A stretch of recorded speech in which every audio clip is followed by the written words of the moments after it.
Story 1. The Phantom Camper. I had been hiking the remote canyons of Big Bend National Park for years, but something about this trip felt different. The sun was setting behind the Chisos Mountains, casting long shadows across the desert floor. I set up camp in a small canyon, far from any marked trails, enjoying the silence as I unpacked. The wind whispered through the rocks, carrying an almost musical rhythm, like laughter in the distance. Night fell quickly, and I lit a small campfire. The stars were brighter here than anywhere else I had been. It felt isolated, but strangely calm. Then I noticed something unusual, a second campfire flickering faintly down the canyon, far enough away to be impossible. I squinted into the darkness. No movement, no sound except the wind. I shook my head, telling myself someone else must be camping nearby, though it seemed unlikely. I tried to ignore it, focusing on setting up my tent and cooking a small dinner. But the flickering light reappeared intermittently, moving slightly as if adjusting its position. My stomach tightened. There was no trail to it, no path through the rocks that a camper could have taken without being seen. I tried to convince myself it was a reflection, a trick of the fire, but the irregular movement felt deliberate.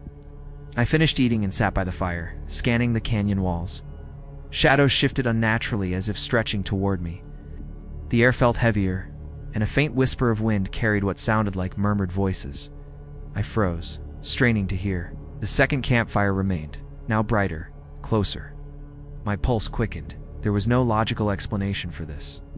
Whoever or whatever was there, it wasn't behaving like any normal camper I had ever encountered.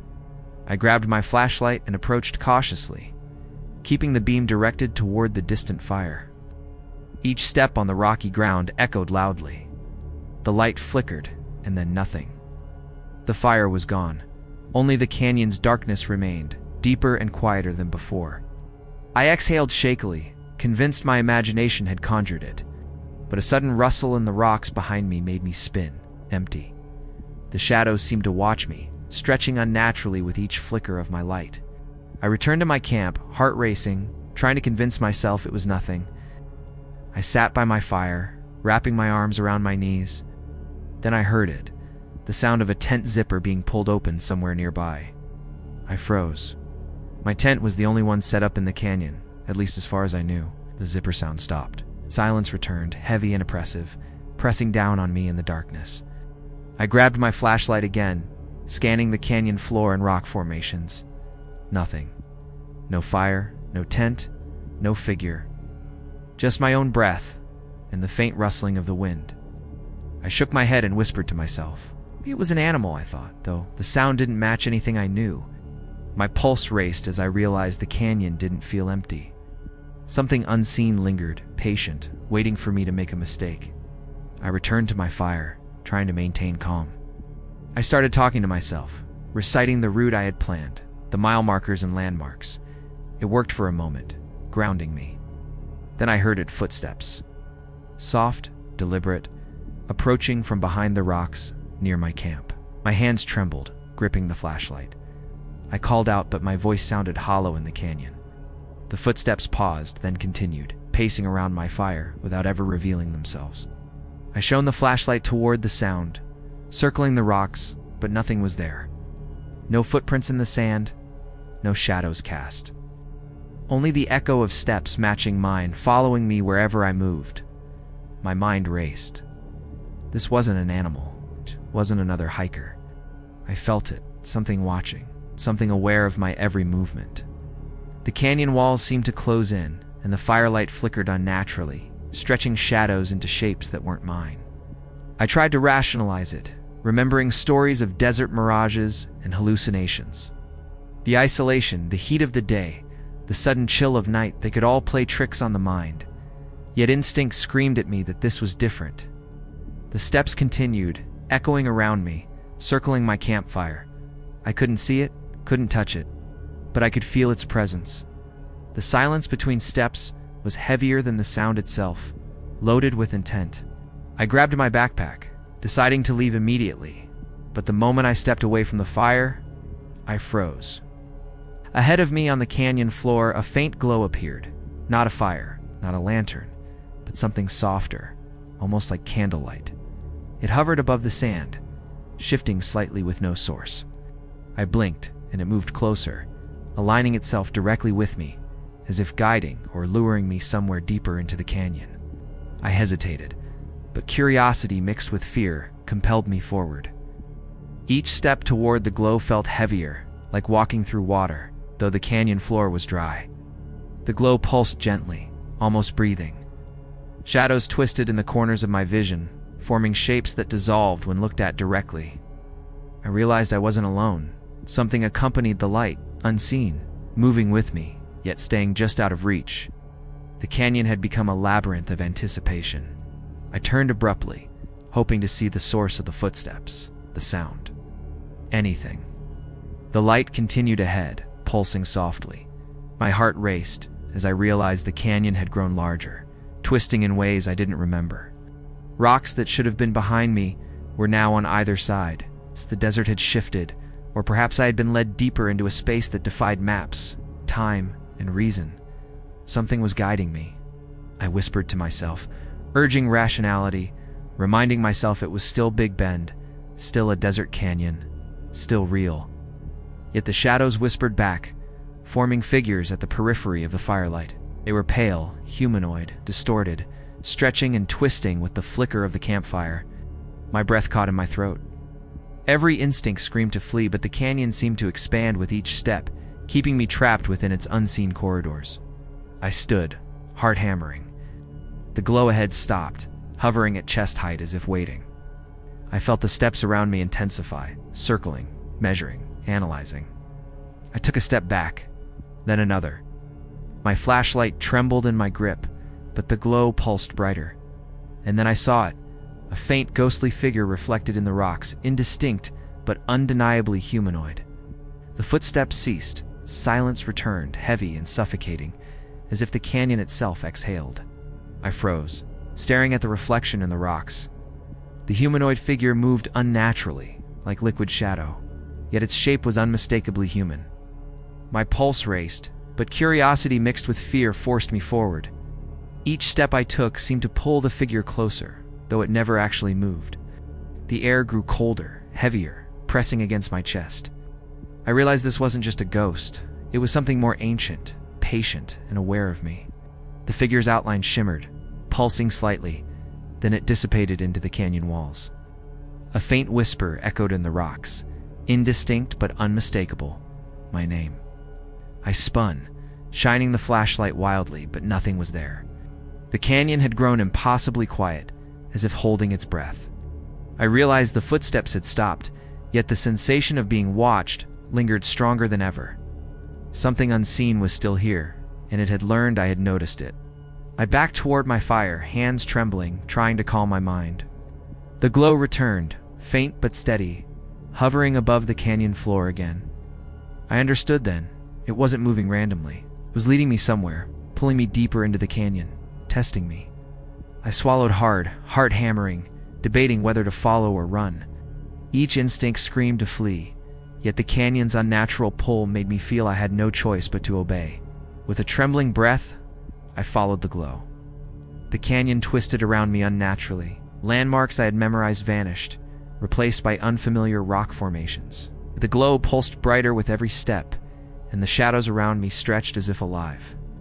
The wind carried faint murmurs, unintelligible, yet urgent, pressing at my mind. I realized the canyon itself was interacting with me, shaping my path, bending space to its will. Something older than the park watched every movement. Suddenly, the glow stopped near a large boulder formation I didn't remember seeing before. The air thickened, oppressive, almost tactile. I shone my flashlight toward the boulder. The shadows seemed to ripple and twist unnaturally, forming humanoid shapes just out of clear view. My stomach churned, fear wrapping around me. Every rational thought screamed to retreat, but my feet were frozen. Whatever was in this canyon had decided the moment for a final revelation had arrived. I edged closer, heart in my throat, gripping the flashlight tightly. The canyon walls seemed to lean inward, guiding me toward the boulder. The glow flickered once, then vanished completely. In the silence, I heard it, the faintest whisper of footsteps again, circling me, growing more deliberate. My mouth went dry. I could feel a presence behind me, watching, measuring. I spun suddenly, but the space behind me stretched impossibly, empty yet suffocating. I called out, my voice cracking in panic, asking who was there, demanding an answer. Nothing. Only the canyon responded with the echo of my own fear. Then I noticed a faint imprint in the sand near my fire footprints, small and human, but far too perfect, unbroken by rocks or brush. They circled the fire once, then stopped abruptly. My mind struggled to process what I saw. The canyon was alive, interacting with me in ways beyond reason. The temperature dropped sharply, frosting my breath in the air. The glow returned, brighter, pulsating gently above the boulder. I stepped closer cautiously, straining to see its source. Shadows moved along the rocks, stretching and twisting, forming faint outlines of humanoid faces, distorted, watching, almost whispering. I realized the canyon was not empty. The figure, or figures, had been here all along, observing, waiting for me to acknowledge their presence before the final confrontation. A sudden movement in the shadows made me stumble backward. The glow flickered violently, then coalesced into a single humanoid form, indistinct yet unmistakable. I could feel its gaze piercing me. The canyon's silence pressed down, heavy and suffocating. I understood then. This was a guardian or a sentinel of the canyon, existing beyond reason. My pulse hammered in my ears as the figure slowly receded, fading into the rock shadows, leaving me trembling and alone. I sank to the ground, shaking, staring at the empty canyon. The fire had dimmed, the air returning to normal, but the oppressive weight remained. I realized I had survived only because I had obeyed, followed, acknowledged. The canyon had tested me, guiding me through fear and isolation. I sat silently, letting the fire's warmth remind me I was still human. The figure had retreated, but I knew it was still there, patient, eternal, and aware. I packed my tent and gear silently, careful not to disturb the canyon further. Every shadow seemed longer, every rustle sharper. As I left the campsite, the footprints around my fire had vanished, leaving only my own. The canyon seemed ordinary again, yet I knew the truth. Something ancient and aware lingered in the rocks and shadows, observing travelers who dared wander too far. I left heart heavy, with a respect I would never forget. The hike back to the trailhead felt unnaturally long. Every turn I expected the figure to reappear. Every rustle of wind made me jump. The canyon's curves had shifted subtly, leaving me unsure if I was retracing the same path or navigating new twists I hadn't seen before. I realized that even in daylight, the canyon held its secrets. What had followed me remained unseen, patient, waiting for another camper to enter its domain. At the trailhead, I paused, looking back toward the distant canyon. It appeared serene, empty, ordinary, but I knew better. The shadows that had followed me were not gone. They were eternal, part of the canyon itself. My heartbeat slowly returned to normal, but a deep unease remained. I promised myself I would never camp alone in that canyon again. The phantom camper of Big Bend had left its mark on me, silently and irrevocably. Driving away, I kept glancing at the horizon, expecting the glow to appear again. The sun dipped behind the mountains, casting long, stretching shadows across the desert. I knew the canyon would continue to exist beyond maps, beyond reason, testing those who dared enter. The memory of the glowing figure, the echoing footsteps, and the shifting canyon would haunt me forever. Big Bend's desert canyons were beautiful, but they were also alive, patient, and unforgiving. I never returned to that canyon. Friends laughed when I told them about the glowing figure and the footsteps circling my camp, dismissing it as imagination. But I knew what I experienced was real. The canyon, the shadows, the canyon's sentinel, they had acknowledged me, let me leave, and continued their eternal watch. The phantom camper's presence still lingers in Big Bend, hidden in the rocks, the wind, and the desert night, waiting for the next traveler to intrude. Story 2. The Echoing Canyons. I reached the canyon trailhead in the late afternoon, later than I had planned for the hike. The desert sun hung low over the distant ridges of the Chisos Mountains, turning the stone cliffs orange and red. Big Bend always feels bigger than the map suggests, especially once the crowds disappear. I had chosen a narrow canyon route I'd never explored before. It looked simple enough on the trail map, just a winding passage cutting deep through the rock. The first mile of the trail was open desert, scattered with low brush and jagged limestone. The wind carried the dry smell of dust and sun-baked stone across the valley. Eventually, the canyon entrance appeared ahead like a crack in the earth. As soon as I stepped between the towering rock walls, the temperature dropped noticeably. The open sky narrowed to a thin strip overhead. My footsteps began echoing softly against the stone. At first, the echoes sounded normal. Anyone who hikes in narrow canyons knows how easily sound bounces between the walls. Each step produced 2 or 3 faint repeats that faded slowly into the distance. I kept walking deeper, enjoying the quiet isolation. The canyon curved ahead, blocking any view of what waited around the bend. After a while, I noticed something strange about the echoes. One of them arrived slightly later than the others. I paused and listened carefully. The canyon fell completely silent for a few seconds. When I stepped forward again, the sound of my boots scraped across loose gravel. The echo returned as expected, bouncing down the corridor of stone. Then a second echo followed behind it. That one sounded different, heavier somehow.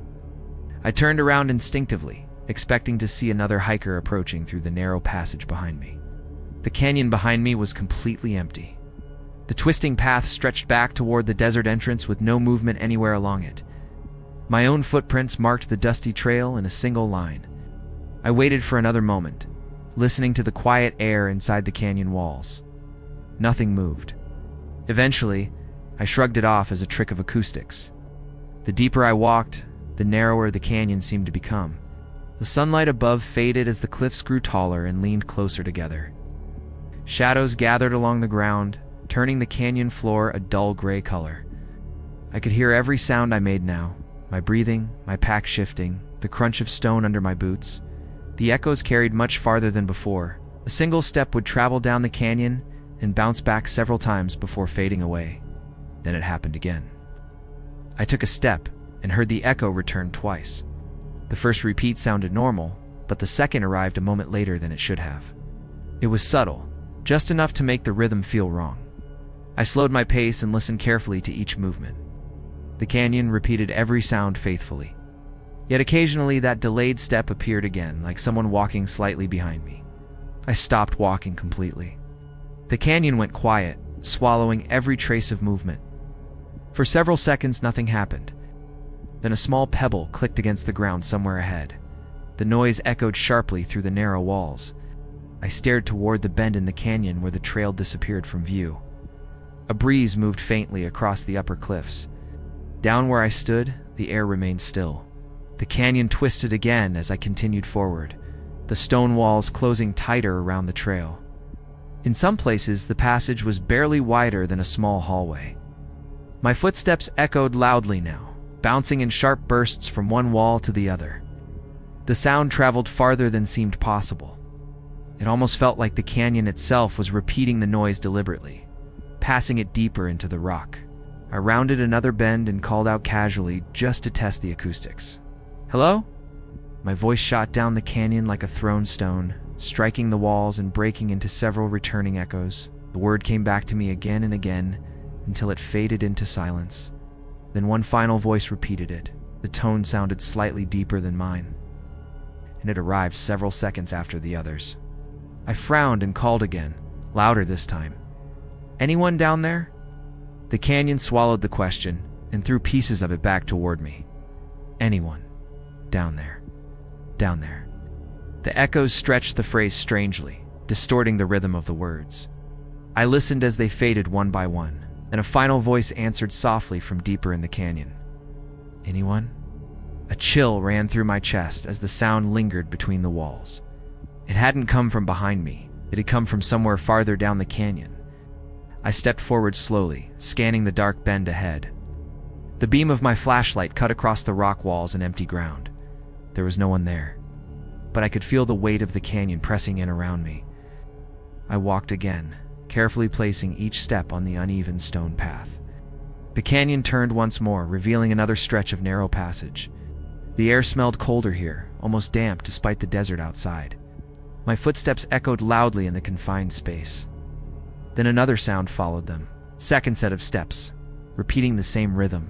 always just a fraction of a second behind mine. I froze instantly. The second set of steps stopped too. Silence filled the canyon like a heavy blanket. My heart pounded so loudly I was certain the sound would echo as well. Slowly, I turned around and shined my flashlight down the trail behind me. The narrow corridor stretched away into darkness. No movement, no figure, just silent stone walls. Then I heard my own voice again. The word I had spoken earlier drifted faintly through the canyon air. Hello. It didn't come from behind me this time. It came from somewhere deeper ahead in the twisting corridor of rock. The tone was almost perfect, but not quite human. It sounded like something repeating the word carefully, learning how it should be spoken.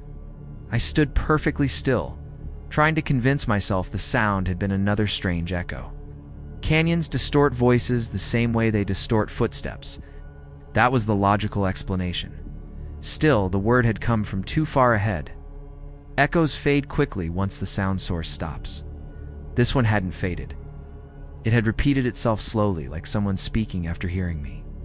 The canyon ahead remained silent again, as if it were waiting. I took a cautious step forward. The scrape of my boot echoed sharply against the walls. One echo returned immediately, then another. A third arrived a moment later. Then a fourth sound followed them, softer but unmistakable. Another step repeating mine. I stopped instantly. The second rhythm stopped too. The canyon's silence closed in again. Whatever had made that sound was matching my movements perfectly. I told myself it had to be another hiker farther down the canyon. Maybe someone exploring the same route from the opposite direction. The twisting bends could hide a person easily. That explanation felt reasonable enough to calm my nerves. I raised my voice again. Hey, anyone down there? The canyon repeated the question several times. Then the final voice answered quietly. Anyone down there? The reply came from deeper within the canyon, beyond the bend ahead. It was my voice exactly, but the pacing was wrong. Each word stretched slightly longer than when I had spoken it. I stared toward the dark passage where the sound had come from. The beam of my flashlight revealed nothing but rough stone walls and dusty ground. No footprints appeared ahead of me. The trail curved sharply again, disappearing around another wall of rock. I hesitated before stepping forward. Something about the canyon felt different now, as if the air itself had changed. Every sound carried farther than before. My breathing echoed faintly around me. When I walked again, the footsteps returned, mine first. Then the second set, trailing behind. Always just a moment later. I rounded the next bend and stopped abruptly. The canyon ahead narrowed into a tight corridor barely wider than my shoulders. The stone walls rose straight up into darkness above. The ground here was smoother, worn down by years of shifting sand and rare floods. I studied the dust carefully. My footprints ended exactly where I stood. Nothing had walked ahead of me. Then something moved behind me. The sound came clearly through the canyon, a single step striking the ground. I spun around quickly, shining my flashlight back down the trail. The beam cut through the darkness, but revealed nothing moving between the walls. The echoes of that step lingered for several seconds before fading. Slowly, another step followed it. This time I didn't move. I simply listened. The second step landed softly somewhere behind the bend I had just passed. It sounded careful, almost cautious, like someone testing the ground before shifting their weight forward. The canyon repeated the noise several times, then silence returned again. Whatever had made the sound was moving closer. My heart began pounding as the realization settled in. The footsteps had been behind me the entire time. They weren't echoes coming from ahead. Something had been following me through the canyon since the moment I entered it. Every time I stopped walking, it had stopped too, matching my movements perfectly. I backed away slowly toward the narrow passage ahead. The canyon walls pressed close around my shoulders as I moved. My flashlight shook slightly in my hand. The beam slid across the rock behind me, searching for any movement. The trail remained empty. Then my voice spoke again from the darkness. Hello? The word sounded almost perfect this time. The voice didn't come from ahead anymore. It came from directly behind me, close enough that the sound barely echoed. My breath caught in my throat. I forced myself to turn around slowly. The flashlight beam swept across the canyon wall and the dusty trail. For a split second, the light passed over something darker than the surrounding stone. It moved instantly out of the beam. I heard the scrape of stone as something shifted against the canyon wall. The sound echoed sharply in the confined space. My flashlight searched the rock again, but nothing remained where the shape had been. Then my voice repeated once more. "Anyone down there?" The tone was nearly identical to mine now. The realization hit me all at once. It had been learning. Every word I spoke, every sound I made, the canyon carried it down the passage. And something hidden within the rock had been repeating them, practicing them, copying them carefully until the voice sounded human. The footsteps began again behind me, slow, deliberate. I turned and walked quickly toward the canyon entrance. The narrow walls amplified every step as I moved. Behind me, the second rhythm followed immediately. My voice echoed again from the darkness. This time it shouted exactly what I had said earlier.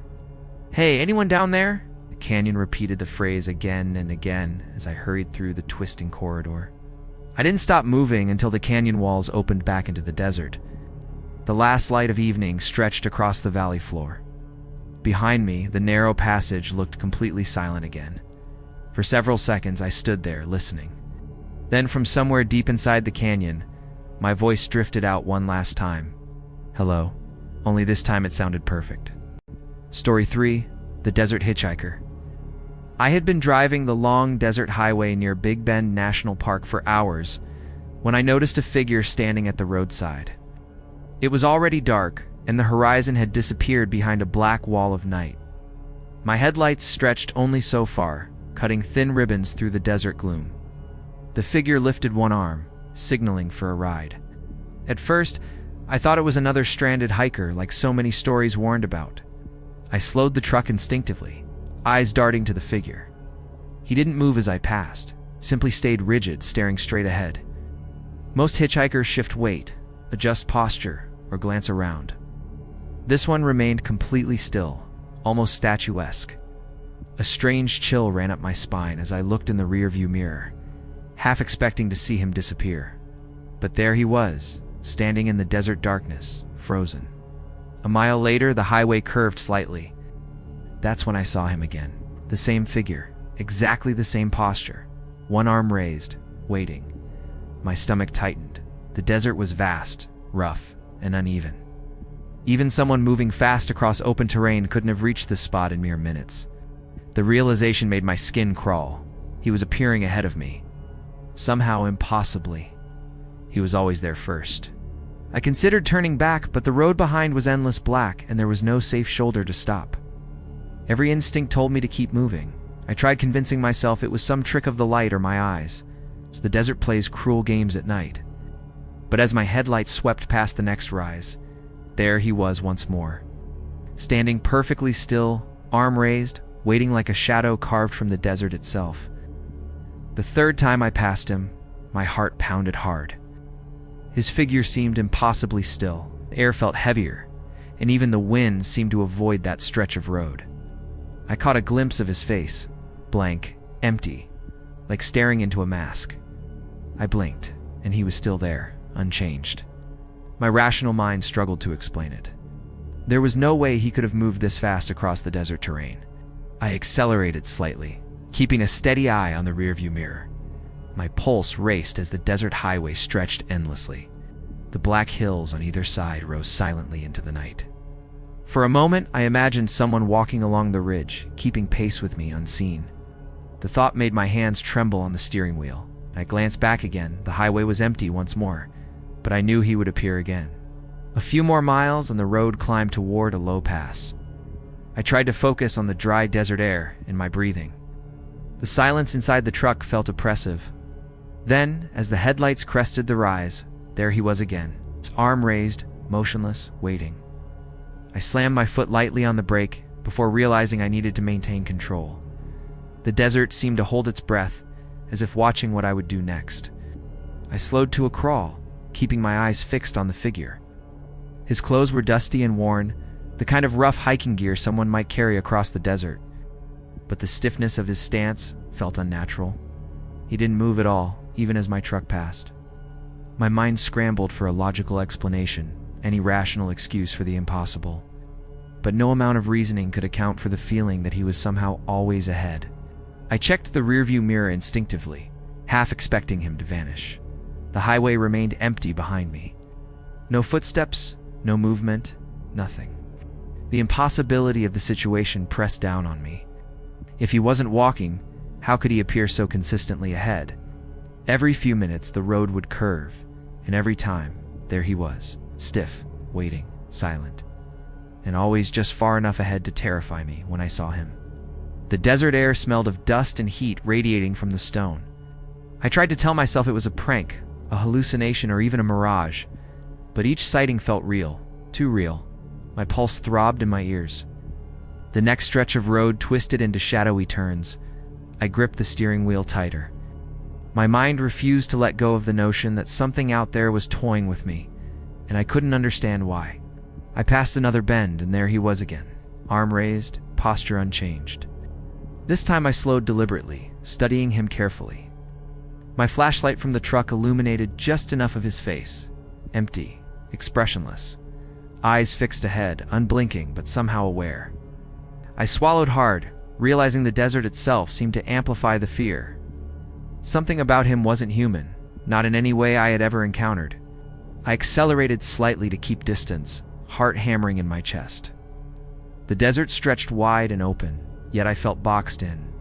Each mile passed slower than the last. Every time I turned a bend, I half expected him to vanish, but he didn't. He simply appeared again, always a little farther ahead, matching a trajectory I couldn't explain. Each sighting was predictable and unpredictable all at once.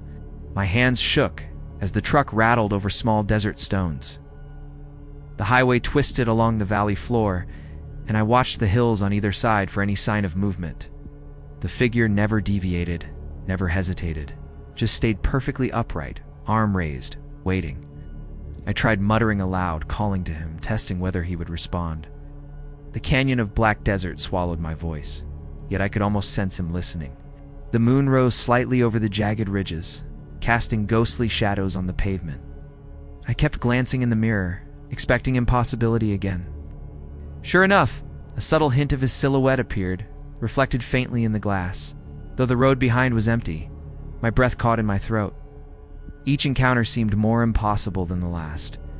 He existed just ahead of me and behind me at the same time, or perhaps outside the rules of the road entirely. I rounded the last major bend before the next desert plateau, slowing for the curve. There he was once more, arm raised, standing as if carved from the black night itself. I felt the heat of panic rising in my chest. The truck's headlights trembled across him, illuminating nothing but an impossible figure. For the first time, I understood he wasn't just ahead or behind. He was moving in a way I couldn't comprehend. I gripped the steering wheel tightly, refusing to look away. The desert stretched endlessly ahead, yet the figure seemed to anticipate every turn. I could feel it watching, calculating. My headlights cut a narrow swath through the darkness, illuminating nothing but rocks, sand, and the empty highway. Then, out of the corner of my eye, I saw him shift slightly. A subtle motion, almost imperceptible, but it froze my blood. I swallowed hard, telling myself to keep moving, to ignore the impossible. But each mile brought him closer in a way no human could manage. My pulse hammered in my chest, each beat echoing like a warning. I tried muttering aloud, testing my voice against the night, but the canyon of desert swallowed it entirely. Yet from somewhere deeper in the dark, his voice mine whispered back, repeating my words exactly. My truck shook slightly over loose gravel as I accelerated, desperate to put distance between us. The desert around me was silent except for the engine and my own ragged breathing. Then the headlights illuminated him again, directly on the side of the road I hadn't passed yet. My stomach lurched. I hadn't slowed down. I hadn't stopped. And yet there he stood, impossibly ahead, arms still raised, waiting for me to reach him. I tried to swerve slightly toward the shoulder, but the truck's tires skidded against sand and rock. Panic rose in a tide that burned my throat. The figure remained perfectly still, unmoving, unblinking, a dark silhouette in the endless night. I realized I had no control over this. The highway and the desert were not natural to him.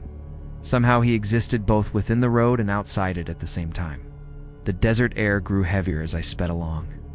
Every instinct screamed to stop, but I knew the instant I slowed, he would match my pace. His presence followed me like a shadow with teeth. The truck's headlights seemed to illuminate him more clearly with each mile, revealing nothing more than an impossible stillness, an unnatural upright posture that mocked reality itself. My hands shook on the wheel, cold sweat streaking my forehead.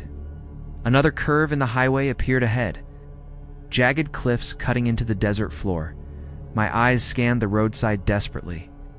I felt trapped in a narrowing corridor of black stone and sand. The figure hadn't moved. He didn't need to. He was always exactly where I feared he would be. Every sighting deepened the sense of being hunted, yet I couldn't see anyone chasing me. It was the anticipation that killed the silence. I whispered aloud, "Who are you?" The desert swallowed my words immediately, returning only the faint hum of tires on asphalt. Then, unmistakably, a voice repeated me back, "Who are you?" It was low, hollow, and far too precise. Not human, but mimicking human inflection. My chest tightened with panic. The realization hit me. This thing wasn't trying to walk ahead. It was learning, copying, existing outside the normal flow of time and space.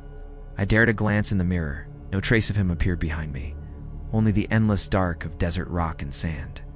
But I could hear the faint scrape of movement somewhere out there.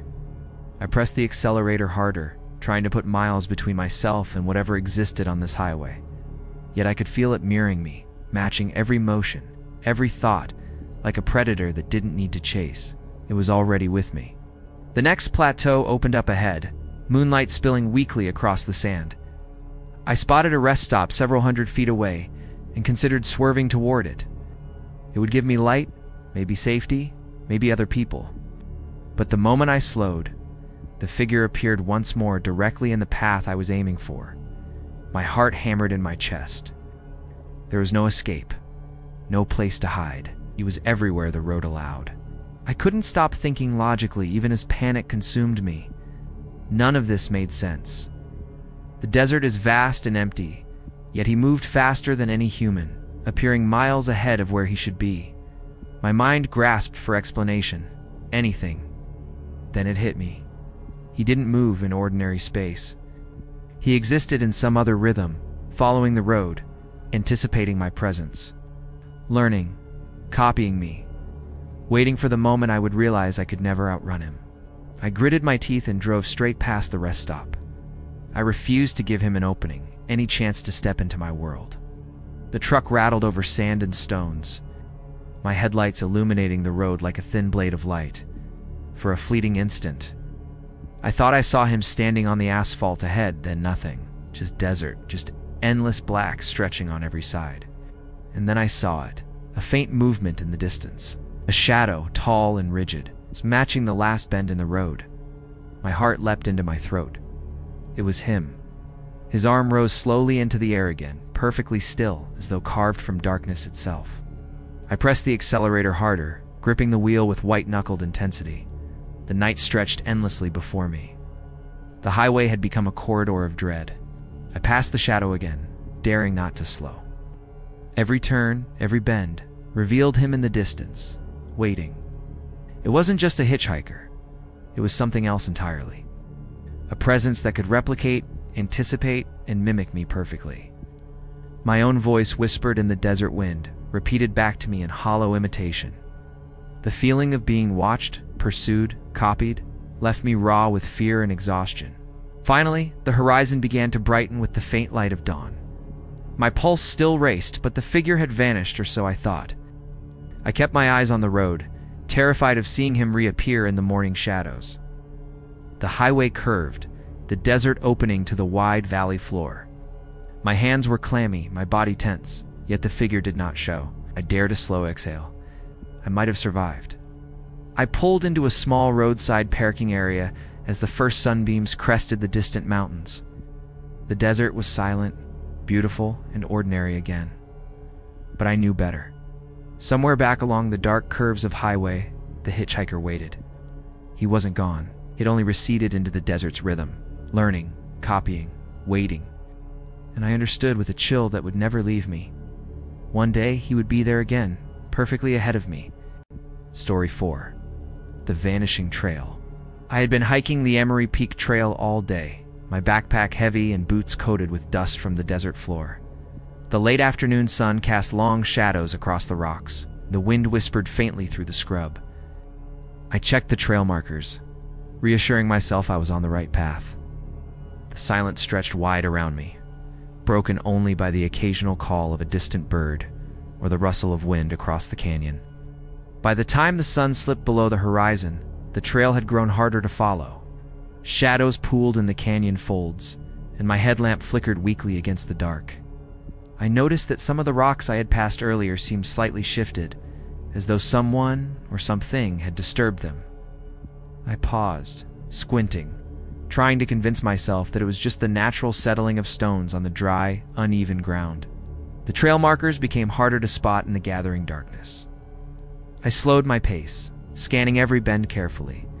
A strange chill crept up my spine as I realized that the path seemed longer than it should be.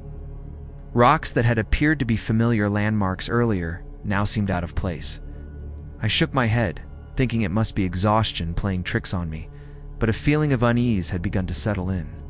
I paused to take a sip of water, listening to the desert around me.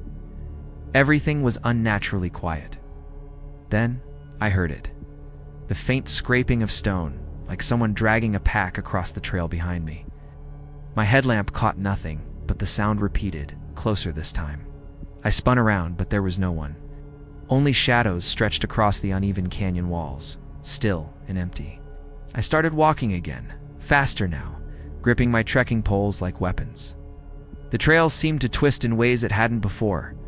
Rocks that I was certain had been on my left were now on the right. My heart pounded as I realized I could no longer recognize the path I had been following for hours. Each step forward felt like stepping into a corridor that moved around me. A sudden gust of wind rattled the loose branches above me. Then I noticed a small stone that had been beside the trail was now blocking my path. I bent down to move it, but it rolled slightly on its own, as if nudged. My pulse quickened. Something was interacting with the trail, guiding me, or trapping me.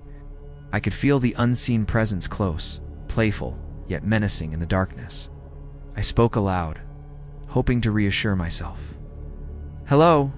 Is someone there?" My voice echoed strangely, far longer than it should have. I froze as the wind carried a faint whisper back to me. It wasn't a word I could understand, just a soft, deliberate murmur. I swung my headlamp around the area, scanning every shadowed corner, but nothing moved. Only the trail ahead, still twisting unnaturally, awaited my next step. The path bent sharply, looping back almost exactly to a point I had passed an hour earlier. My stomach dropped. I checked my GPS, but it seemed to flicker in the darkness. The trail I had been following now appeared behind me, then in front again. Rocks and branches that hadn't been there before now lined the path. Something was shifting the trail, moving the objects as if testing my patience or my sanity. I tried to retrace my steps carefully, leaving small piles of rocks as markers. Yet each time I returned to a bend, the piles had been scattered, rearranged. My heart thumped wildly. Each footstep seemed to be guided, nudged, almost mocked by something I couldn't see. I yelled, hoping to provoke a response, but the canyon swallowed my voice. Silence returned, dense and suffocating. I was utterly alone, or so I thought. The air grew colder as night deepened. I could see my breath in the dim beam of my headlamp. Then I noticed another anomaly. My pack, which I had set carefully against a boulder, was no longer where I had left it. I froze. I turned slowly, scanning the trail, but the desert remained empty. The wind whispered again, faint and teasing, moving branches, shifting pebbles, and manipulating shadows around me. I began walking again, my pace quickening. Every few steps, a stone would shift beside me or a branch would snap behind me, though no one was there. The trail now seemed intentionally designed to confuse, looping in subtle ways, guiding me toward an unknown destination. Fear crept in with every movement. My mind raced, imagining hands unseen, pushing and pulling, shaping the path to keep me on this endless haunted loop. I stumbled over a rock and caught myself against a tree. The tree's bark seemed unusual, marked with scratches I hadn't noticed before. They were shallow at first glance, but as I studied them, they appeared to form patterns. Some almost resembled letters, others faces. My chest tightened. Whatever was manipulating the trail might have left a signature, an imprint of its presence, mocking me, letting me know I was being watched. I shouted again, anger and fear rising together. "Show yourself." The canyon seemed to reply with the faint rustle of shifting stones and a whisper that mimicked the syllables of my own voice. My heart pounded. Each bend ahead revealed the trail, twisting impossibly as if alive. I tried to sprint, but my feet dragged through the sand like gravity had doubled. Something unseen was controlling my path, leading me deeper into uncertainty. Sweat poured down my face as I rounded another bend. A small cairn I had built earlier to mark my path had been knocked over, and its stones spread across the trail. I froze in disbelief. I hadn't touched it. I looked behind me, and the canyon stretched silent and still. No figure, no shadow. Yet the trail itself moved as if guided, nudged by invisible hands. I stopped completely, breathing hard, trying to make sense of what was happening. The trail stretched before me in the beam of my headlamp, curving unnaturally. Rocks and branches shifted subtly, rearranging themselves without human touch. I felt a cold presence in the air, heavy and watchful. Something was orchestrating all of this, shaping the trail around me. I realized I had no control this night. The path belonged to something else. I forced myself to keep moving, my eyes darting over every rock and shadow. Each step seemed heavier, as though the desert itself resisted me. The trail twisted ahead, impossible in its layout, forming loops I hadn't passed before. A branch snapped behind me, closer this time. My head whipped around, but the canyon remained empty. Yet I could feel it, the unseen presence, watching, anticipating, and guiding me. My heart pounded in rhythm with the shifting trail beneath my boots. A small stone rolled suddenly across the path, as though pushed.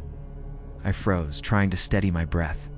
Then, from somewhere in the shadows, another sound. A faint dragging, like the brush of fabric across sand. I dared a glance toward the source, but the canyon swallowed it. The trail itself was moving, alive, mocking my attempts to follow it. I muttered to myself, desperate for rationality. It's just rocks, wind, exhaustion. Nothing more. But even as I said it, the desert seemed to answer back. Rocks shifted again, leaves rustled, and a distant whisper imitated my voice almost perfectly. I stumbled forward, headlamp beam cutting through shadows that stretched unnaturally. Every object I had left as a marker had been displaced. The trail had become a puzzle, controlled by something unseen, yet purposeful. A low wind rose, carrying with it a strange, hollow sound that seemed almost like laughter. I could hear faint footsteps echoing behind me, though the canyon was empty. My headlamp illuminated nothing but shifting sand and rocks. Each bend of the trail was a trap, carefully guiding me further from safety. Panic bubbled up in my chest. The trail was no longer mine. It belonged to whatever was orchestrating this nightmare. I shouted, my voice cracking. "Stop! I'm leaving!" But the canyon swallowed the words. Behind me, a small boulder shifted on its own, tumbling to block my intended path. I stumbled backward, breath ragged. My mind screamed that this was impossible. No human could do this alone, no animal either. The desert was empty. Yet the trail continued to twist, bend, and rearrange as if animated by invisible hands. I grabbed a branch to steady myself, eyes scanning the darkness. Shadows stretched unnaturally across the canyon floor. Every step I took seemed predetermined, leading me deeper into the maze. Rocks shifted underfoot and twigs snapped with deliberate timing.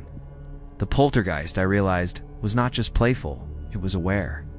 It studied me, learning my movements, guiding my panic.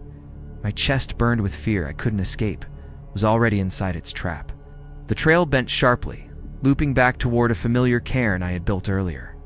But the stones were scattered, rearranged into a small spiral. My pulse spiked. I wanted to scream, but the air seemed to absorb my words. Then, faintly, I heard something whisper again, echoing my own thoughts, repeating them. Every time I tried to rationalize it, the trail responded, guiding me in the direction it desired. It was completely powerless. I ran now, breath ragged, hoping to break the pattern, but the trail doubled back, forcing me to loop again around the same rocks and branches. Every time I glanced over my shoulder, the canyon appeared empty. Yet the sensation of being watched intensified. Small stones rolled by themselves, branches snapped. I could feel its presence, patient and deliberate, orchestrating every movement, every step I took. The poltergeist controlled this desert corridor. I stumbled over a loose stone, almost falling onto the trail. When I looked up, I saw a small pile of rocks ahead had shifted into a shape I didn't recognize. It resembled a distorted figure crouching, almost like a warning. I swallowed hard, unable to comprehend how the rocks moved without hands.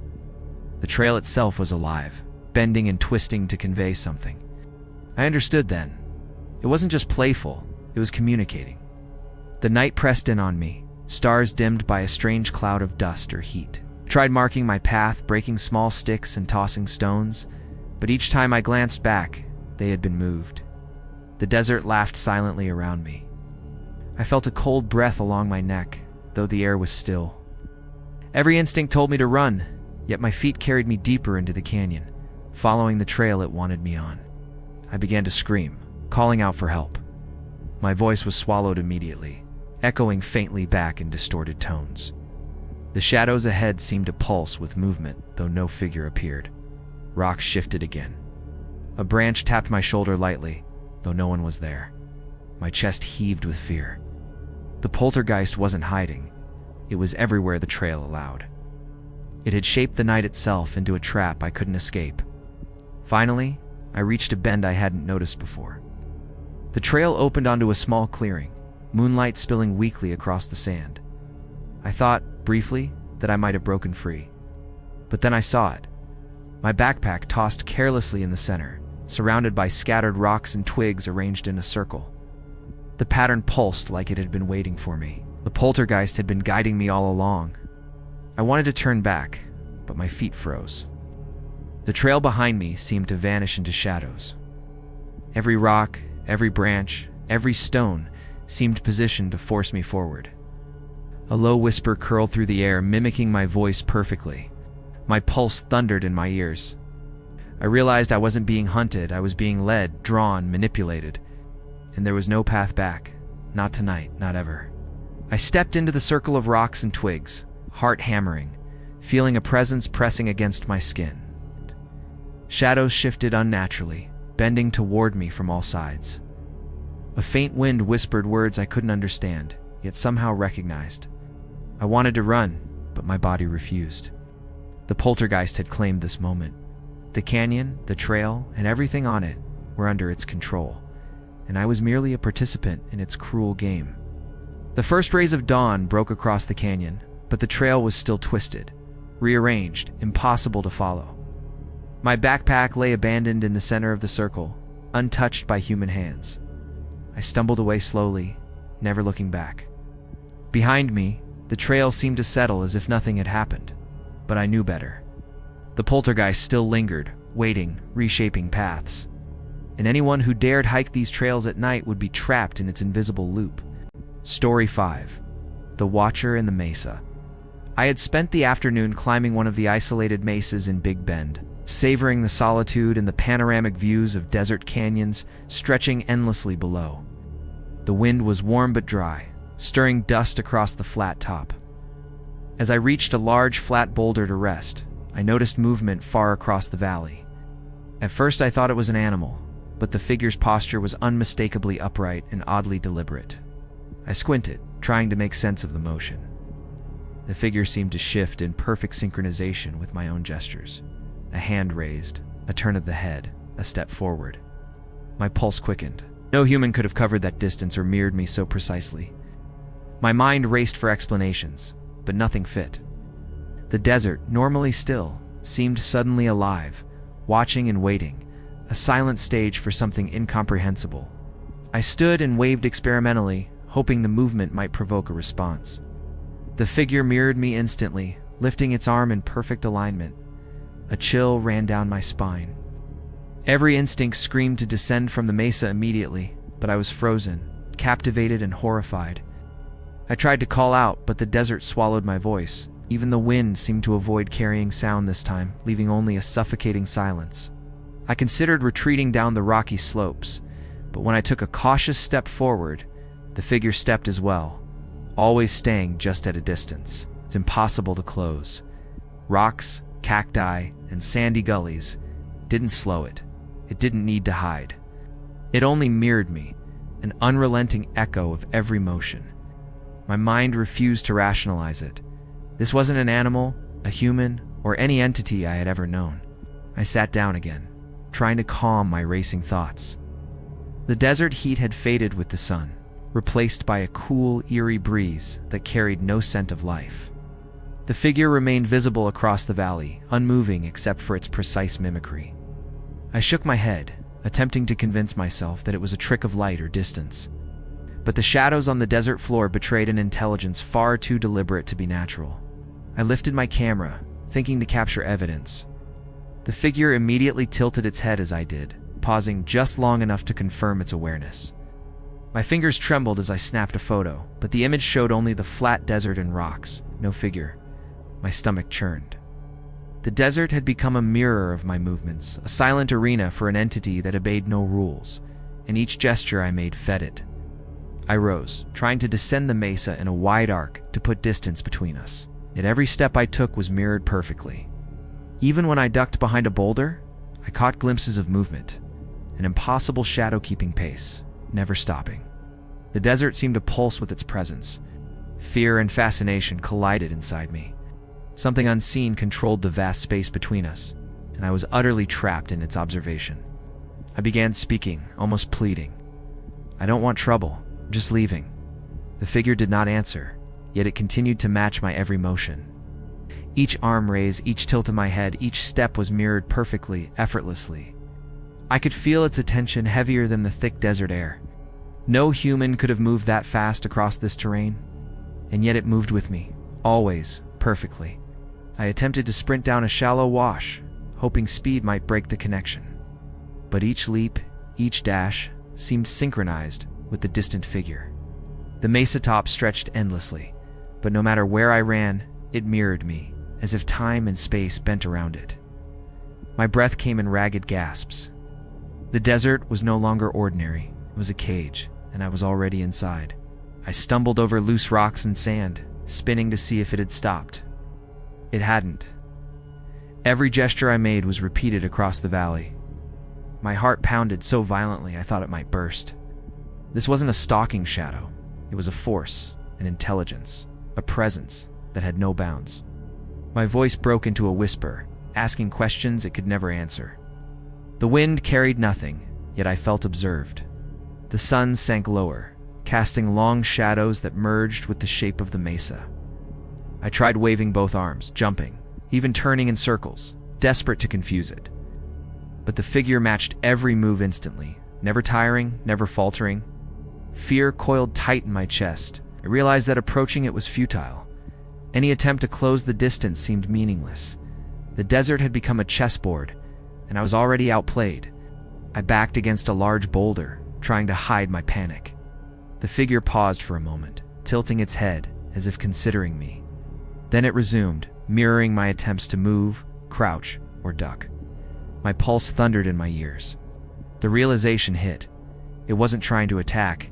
It was experimenting, studying, testing my reactions.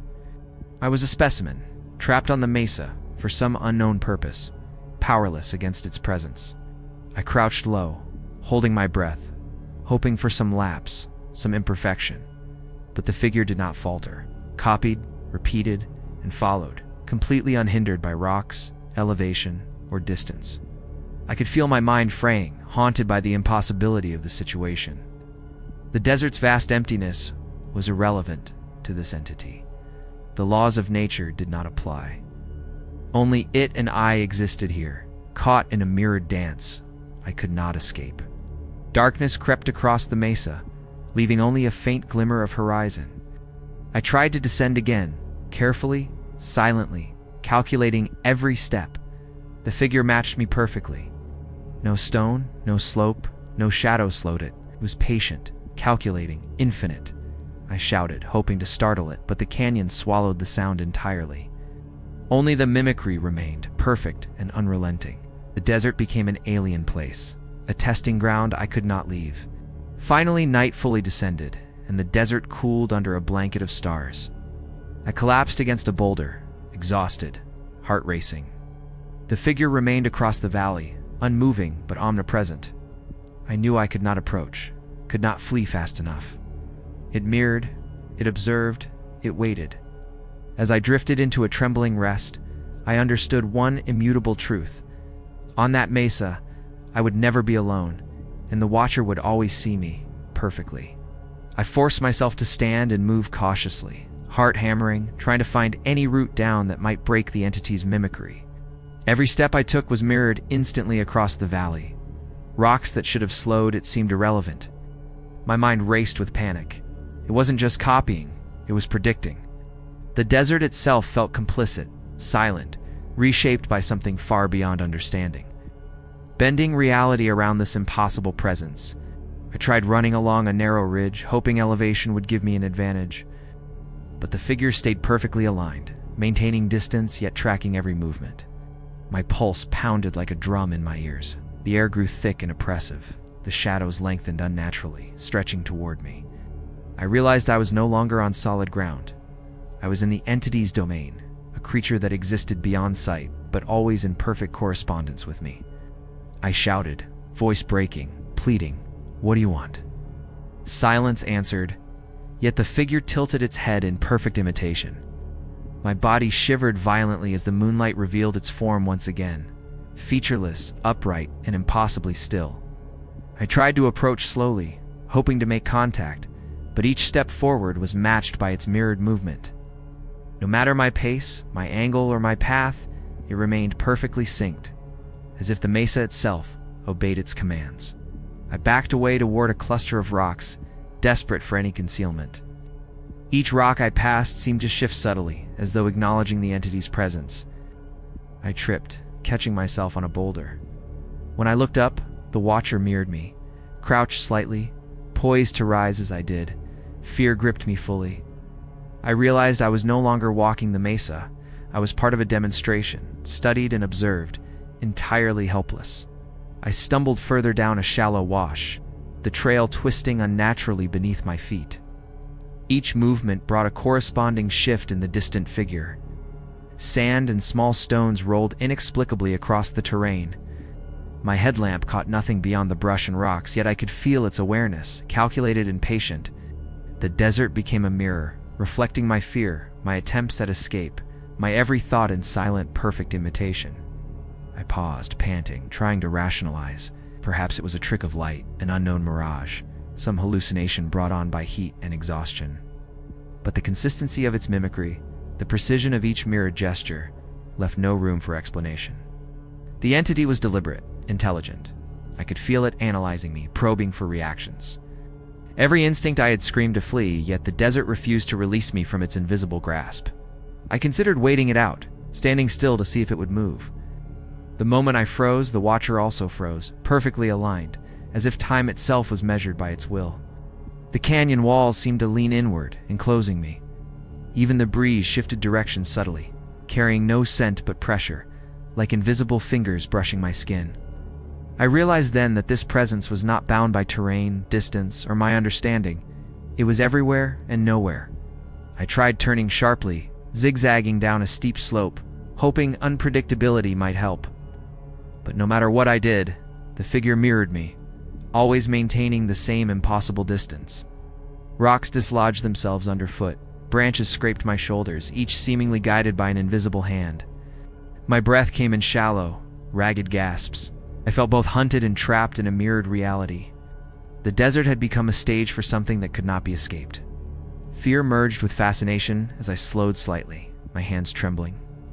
The Watcher remained in perfect synchronization, every movement a reflection of my own. I realized approaching it was futile. Any attempt to confront this presence only deepened its control. I whispered aloud, "I can't." The voice echoed back in a distorted, hollow version of my words.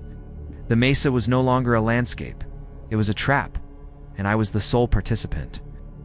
The stars faded, and the first hints of dawn painted the horizon. I paused at the mesa's edge, exhausted and shaking. The figure remained visible across the valley, unmoving yet omnipresent. Knew that leaving or advancing would not end the encounter.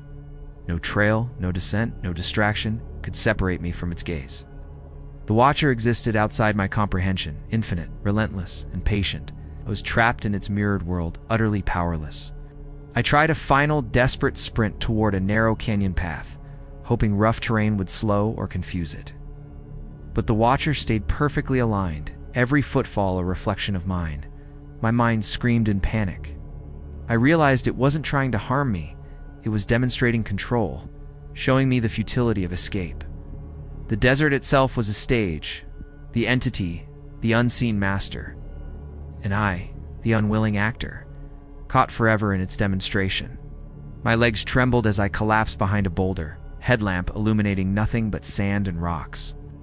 I stared at the distant figure, which remained motionless, a perfect silhouette against the rising sun.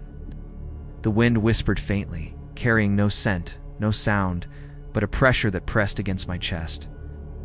I understood then that this entity existed on a different plane, only revealing itself to those it chose, observing, mirroring, and waiting for its next encounter. I tried to move slowly down the slope, each step measured and careful. The figure mirrored every motion instantly, not advancing or retreating, simply existing in perfect correspondence. I realized the Watcher had no need to approach it, controlled the interaction entirely.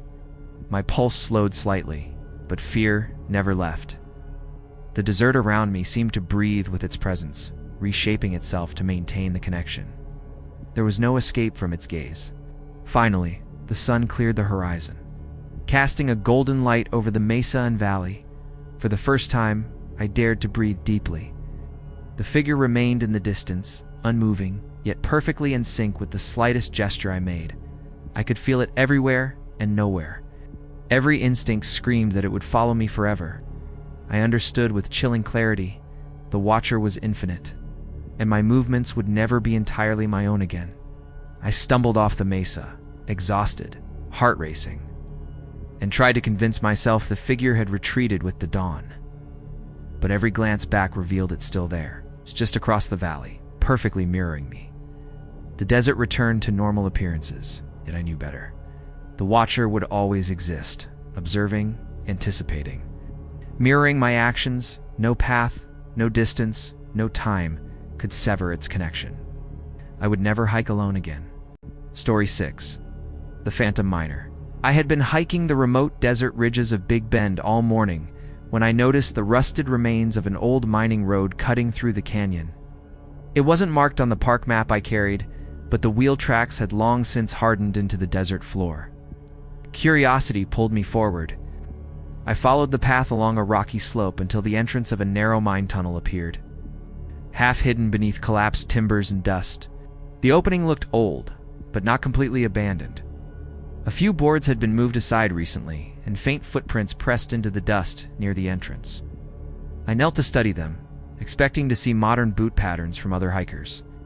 Instead, the prints looked strange, worn and shallow, like someone had been walking here for years.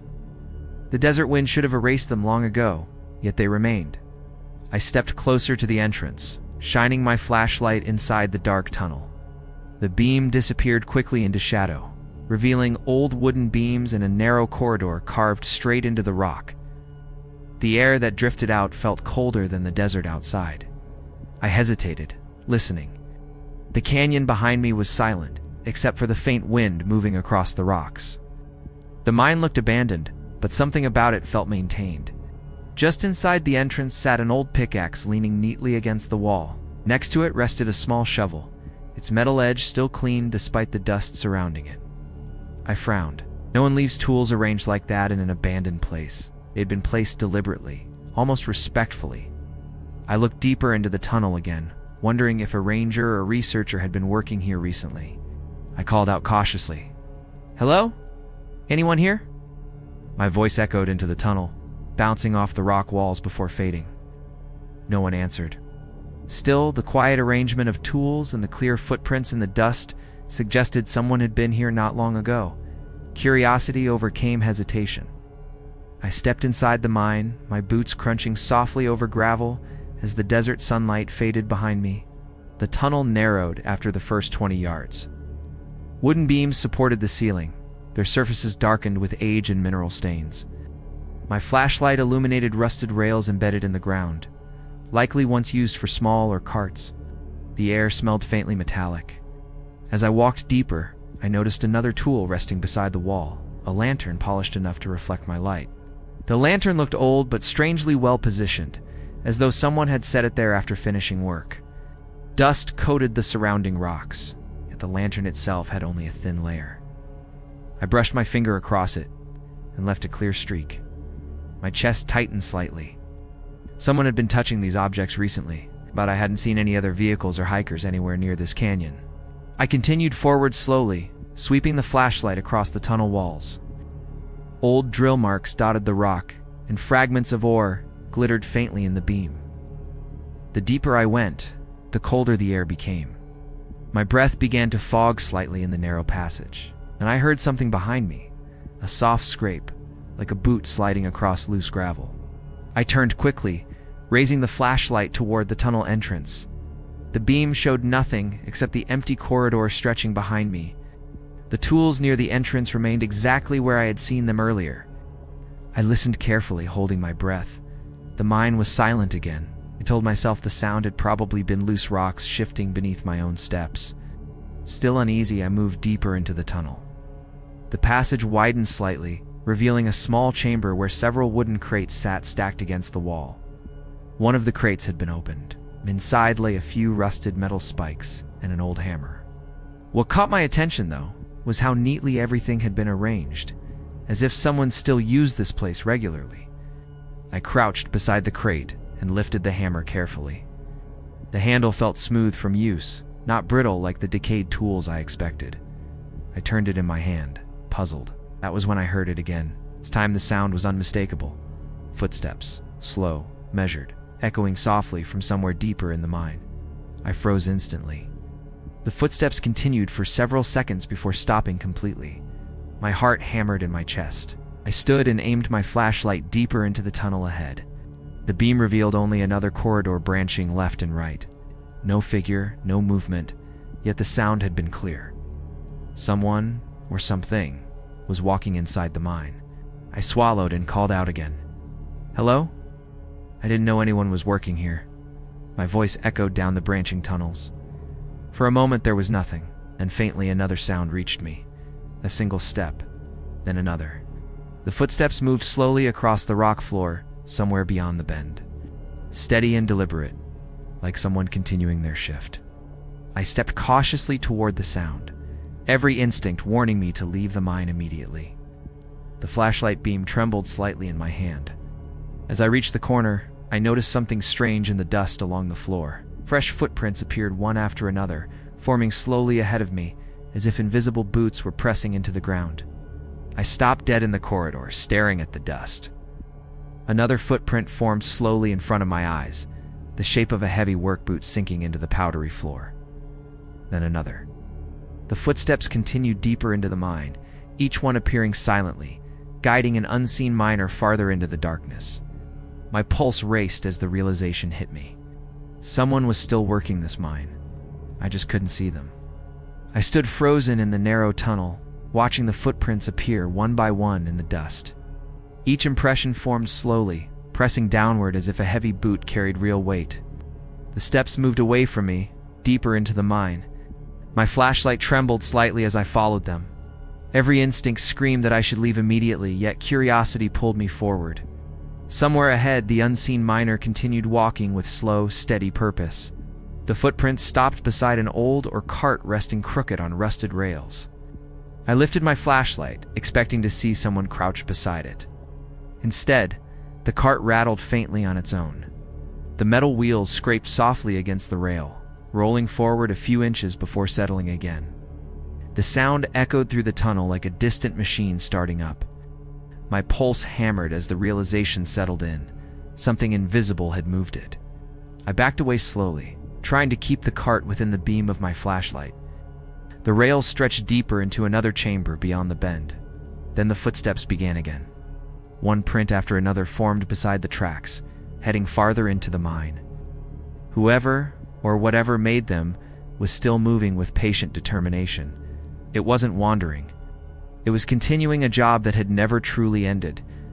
I forced myself to follow again, stepping carefully between the rails embedded in the rock floor. The air grew colder the deeper I walked, and my breath began to fog faintly in the flashlight beam. The mind felt strangely active despite the silence. Somewhere ahead, metal struck stone with a hollow crack. The sound repeated slowly, like the steady rhythm of someone swinging a tool with practiced precision. The tunnel opened into a wider chamber, supported by thick wooden beams darkened with age. Old mining equipment rested around the room: shovels, cracked buckets, broken carts. Yet nothing looked randomly abandoned. The tools seemed arranged as though a worker had stepped away only moments ago. A pickaxe leaned against a fresh gouge in the stone wall. As I watched, the pickaxe slowly lifted into the air. My breath caught in my throat.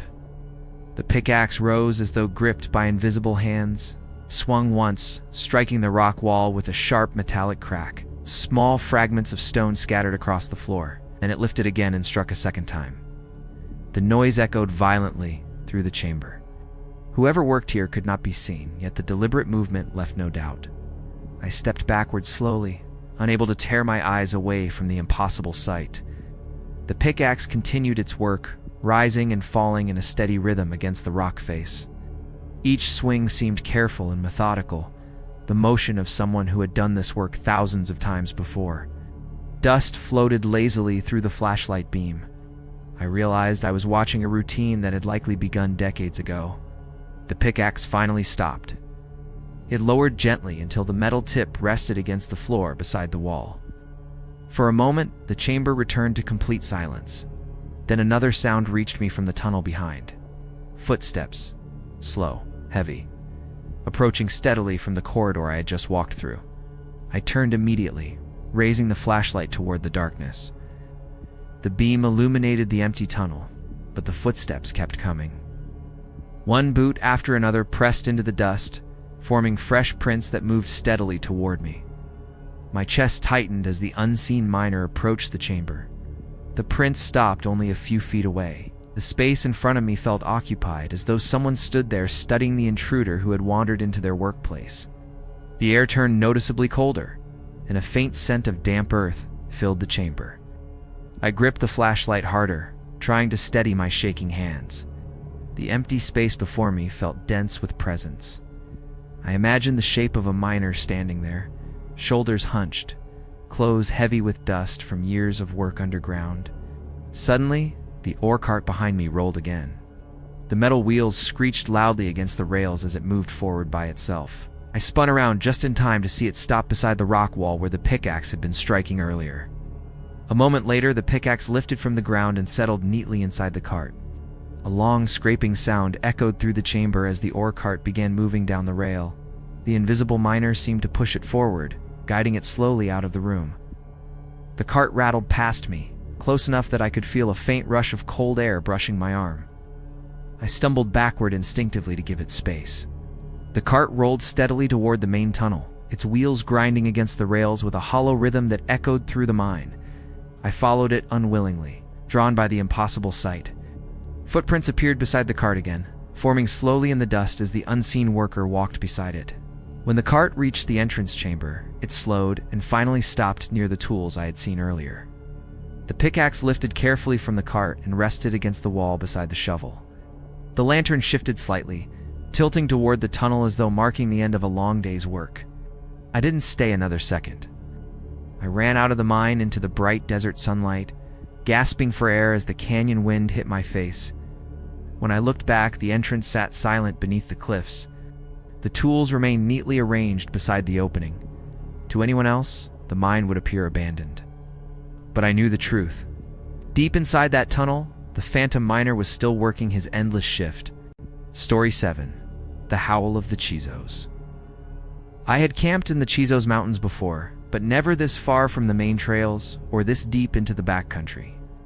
The high desert air felt cooler at this elevation, carrying a sharp scent of stone and dry brush.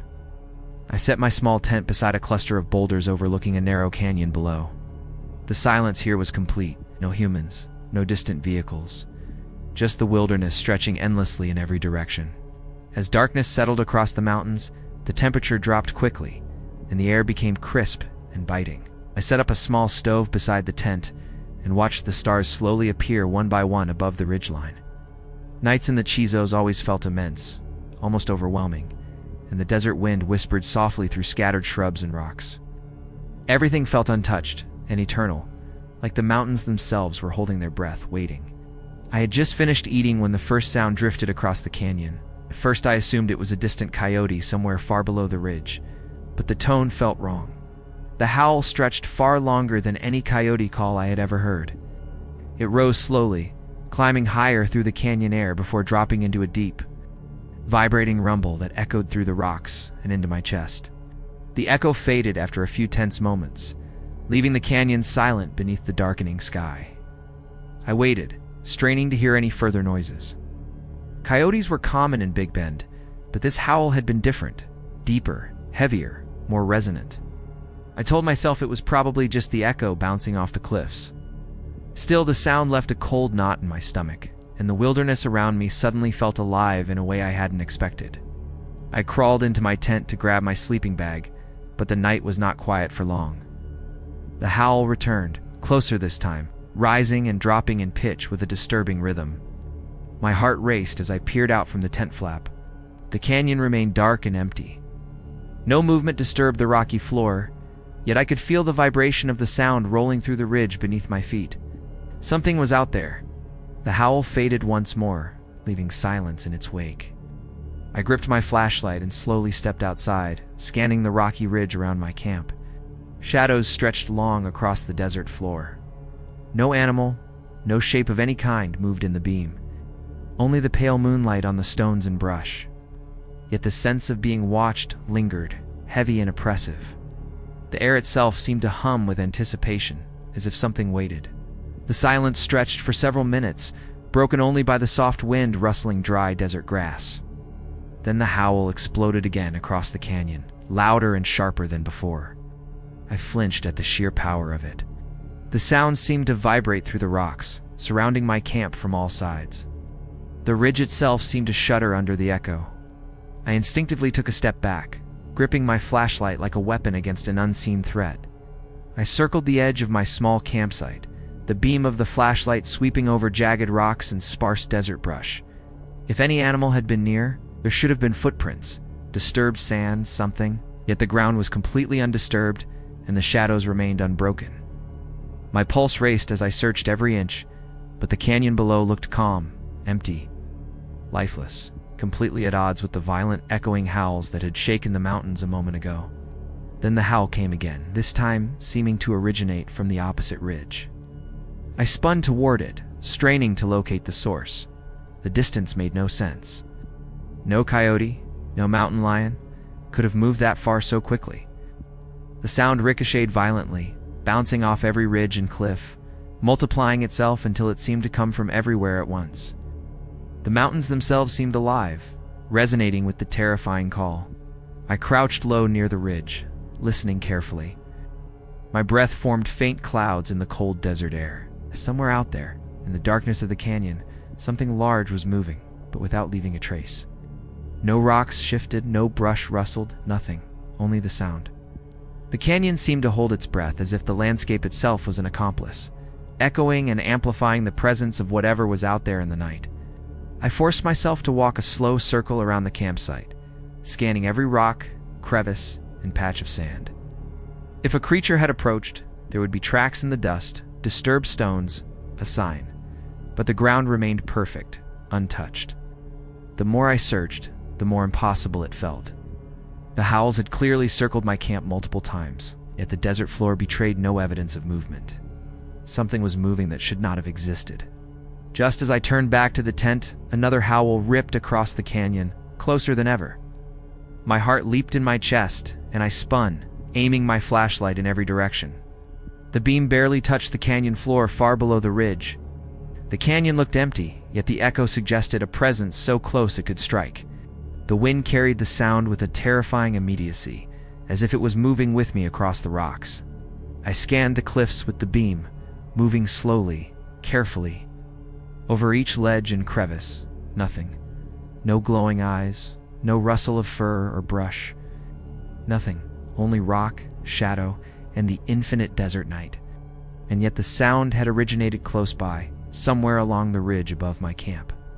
The absence of tracks, the impossibility of distance, and the unearthly depth of the howl began to form a knot of dread in my chest. Then it happened again, this time behind me. I spun, flashlight in hand, sweeping across my campsite. The wind rustled my tent softly, but no one stood there. No shadow, no figure, nothing. The ridge remained empty, illuminated in pale moonlight. I froze, realizing that the howls had moved around the camp, closer and closer, and yet nothing visible had approached. The silence that followed was heavy, pregnant with anticipation. My heartbeat pounded as I surveyed the desert floor once more. Dust remained undisturbed. Sand and rocks held no evidence of movement, yet the howls had circled the ridge repeatedly, growing nearer each time. Something was moving in these mountains, something far larger than any predator I had encountered. Something that could traverse the cliffs and canyon walls without leaving tracks. I swallowed hard, knowing that the night had only just begun. I stood frozen for several long moments, my flashlight sweeping the campsite and surrounding rocks over and over. The wind carried the dry desert scent through the boulders, brushing against my face. Nothing moved. No shadow passed, no brush shifted. Yet the echo of that howl still hummed faintly in the ridge beneath me, a vibration that seemed to pulse along the stone itself. The mountains were alive with sound, and I was not alone. The canyon below remained silent, heavy with darkness, but my nerves were taut. Another howl suddenly tore through the night, closer and louder than before, bouncing off the cliffs and sending vibrations through my chest. The sound rose from somewhere along the slope beneath my ridge, twisting and changing as if it had a mind of its own. I took a cautious step forward, my boots crunching lightly against the gravel and desert sand scattered across the ledge. I raised the flashlight and scanned the canyon floor below, the beam cutting a narrow path through the black. It passed over jagged boulders, sandy patches, and spindly desert brush, revealing nothing moving. No animal, no silhouette, not a flicker of life anywhere. The stillness was unnerving, but the howl suggested a presence nearby. It was as if the desert itself was holding its breath, concealing a predator that walked without leaving a trace. Another scream echoed suddenly from somewhere below, violent and bone-chilling.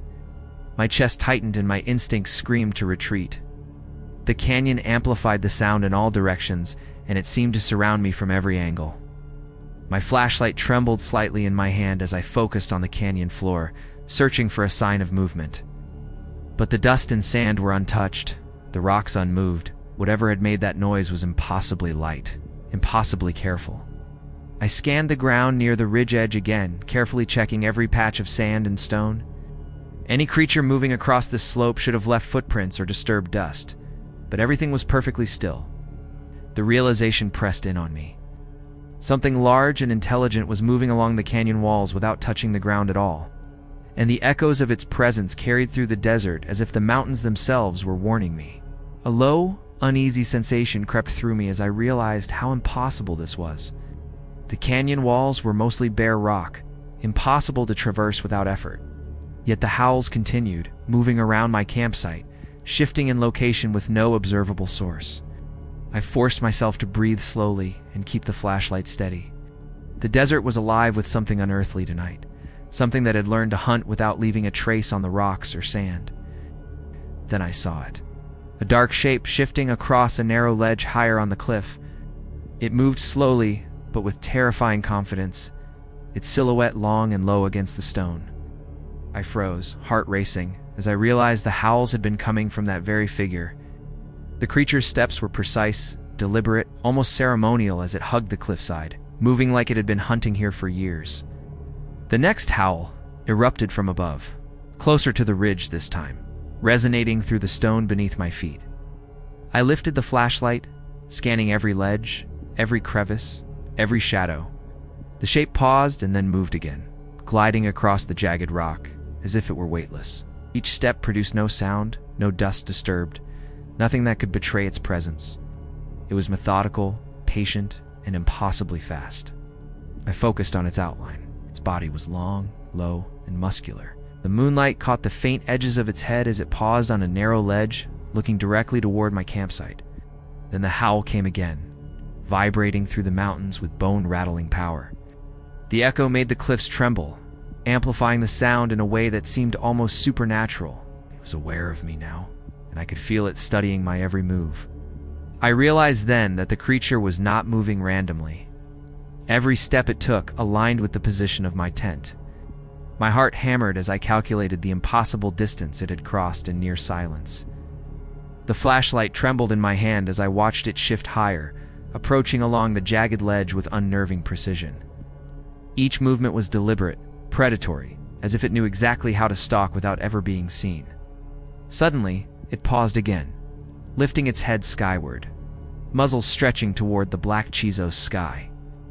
Its low growl transformed into a piercing howl, reverberating off the canyon walls, echoing through the ridges and ridges beyond. I could feel it deep in my chest, a terrifying resonance that seemed to shake my very bones. The echo of the sound was both a warning and an announcement. Something intelligent, something aware, was present tonight. After the howl faded, the creature lowered its head and remained perfectly still on the ledge. I could see the faint outline of its long, sleek body, muscles flexing under shadowed stone. Then slowly it turned, moving along the cliff toward the ridge I occupied. Each step was controlled, careful, calculated, as if it were measuring my reaction, gauging my fear. I could feel its eyes upon me, even in the darkness. My breath caught in my throat. I couldn't stay and watch this thing move closer. I grabbed my pack, thrust the flashlight into a side pocket, and started down the narrow trail away from the ridge. The howls continued, following me as I stumbled over rocks and sand. I dared not glance back at the shadowed cliff. The sound pursued me relentlessly, echoing across the desert as if the mountains themselves were alive. I ran blindly, boots striking rocks and desert gravel, heart hammering in my chest. Each time I turned my head, I felt the weight of those howls pressing into my shoulders. The wind carried them, bending the echoes, following me down the trail in a way that made the impossible seem inevitable. Every step I took only seemed to draw the creature nearer in sound, though I never glimpsed it again in the darkness. Finally, I reached the lower desert floor and collapsed near a cluster of hardy shrubs. The howls faded behind me, placed by the faint rustle of desert wind. When I finally dared to look back toward the ridge, the cliffs were empty. No shadow, no movement, nothing. And yet I knew the truth. Something had been hunting me from the mountains. Something that could strike without leaving a single mark. Story 8. The Desert Mirage. I had spent 3 days hiking the southern backcountry of Big Bend, pushing farther into the desert than most casual visitors ever bothered to go. The land out there was wide and unforgiving, a landscape of sand, stone, and dry wind that never seemed to stop moving. I set up my camp on a low ridge overlooking a wide basin. From that height, I could see miles in every direction, the desert stretching endlessly beneath the fading evening light. The sun dropped slowly behind the distant Sierra del Carmen mountains, painting the sky in deep orange and crimson bands. Shadows stretched across the desert floor, filling every wash and depression with darkness. I sat beside my small stove, heating a simple meal while the air cooled rapidly around me. The silence was immense, broken only by the occasional whisper of wind across the sand. Out here, the desert felt ancient and watchful, as though it remembered things long forgotten. I finished eating and leaned back against my pack, watching the first stars appear above the darkening horizon. The desert night arrived quickly once the sun disappeared.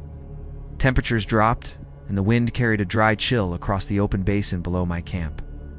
I had just begun packing away my cooking gear when I noticed something unusual far out on the desert floor. At first I thought it was a reflection, trick of fading sunlight. A faint light flickered in the distance. It appeared briefly, then vanished. I squinted toward the horizon, unsure whether my eyes had simply misread the shifting shadows. The desert often played tricks at dusk. Heat waves and dust could bend the light in strange ways. But a few seconds later, the light appeared again. This time, it lingered longer, glowing softly against the darkening landscape, like a lantern being carried slowly across the flats. I sat up straighter, focusing on the distant glow. The light seemed too steady to be a reflection, and too bright to be a star. My first thought was another camper, someone moving across the desert with a headlamp or flashlight. But that didn't make sense. The nearest established campsite was miles away, and this area wasn't on any popular trail route. As I continued watching, a second light appeared several hundred yards to the left of the first. Then another, forming a loose line across the desert floor. I counted 3 in total, flickering softly against the darkness. They didn't move like hikers or vehicles. They simply hovered there, glowing faintly in the still desert air. Something about their stillness made the sight feel unnatural. Curiosity eventually pushed me to my feet. I grabbed my flashlight and stepped away from the small ring of stones that marked my campsite. From the ridge, the basin looked flat and empty, yet those distant lights continued to glow faintly. I began walking downhill toward them, my boots crunching softly over loose gravel and sand. The night air had grown colder now, and the desert wind carried a quiet whisper through the brush. After several minutes of walking, I stopped and looked up again. The lights were still there, just as distant as before. I frowned slightly, trying to judge how far I had traveled. The ridge behind me had already receded into shadow, yet the glowing points on the horizon had not grown any larger. It felt as though they were maintaining the same distance no matter how far I walked. I continued across the basin, moving steadily through the loose sand. The lights flickered again, briefly dimming before returning to their previous glow. I slowed my pace, studying them carefully. Something about their behavior felt deliberate, almost as if they were reacting to my movement across the desert floor. The thought unsettled me, though I tried to dismiss it as imagination. Another few minutes passed before something even stranger happened. One of the lights suddenly vanished. It didn't fade gradually or move out of sight. It simply disappeared. The other 2 remained for a moment longer before they also blinked out, leaving the desert completely dark once again. I stood still, staring at the empty horizon where they had been moments before. The basin around me looked exactly as it had before, empty and silent beneath the rising stars. No headlights, no lanterns, nothing to explain the strange lights I had seen. I swept my flashlight slowly across the ground ahead of me, expecting to find some kind of campsite or equipment left behind. Instead, the beam revealed only sand and scattered stones. Then the light caught something unusual in the sand. A footprint. I stepped closer and knelt beside it, brushing loose grains away with my hand. The shape was unmistakably human, but it didn't match the tread of any boot I had ever seen. The print was long and narrow, almost barefoot in appearance, pressed deep into the desert floor. I lifted my flashlight and swept it across the basin again. More prints appeared in the beam. Dozens of them crossed the sand in irregular patterns, weaving across the desert floor in several directions. They seemed to surround the exact place where the lights had been moments earlier. Yet I knew for certain that this stretch of sand had been smooth and untouched when I first walked across it.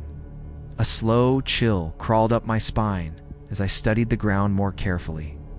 The prints weren't old. The edges remained sharp and clearly defined, as if they had been made only minutes earlier.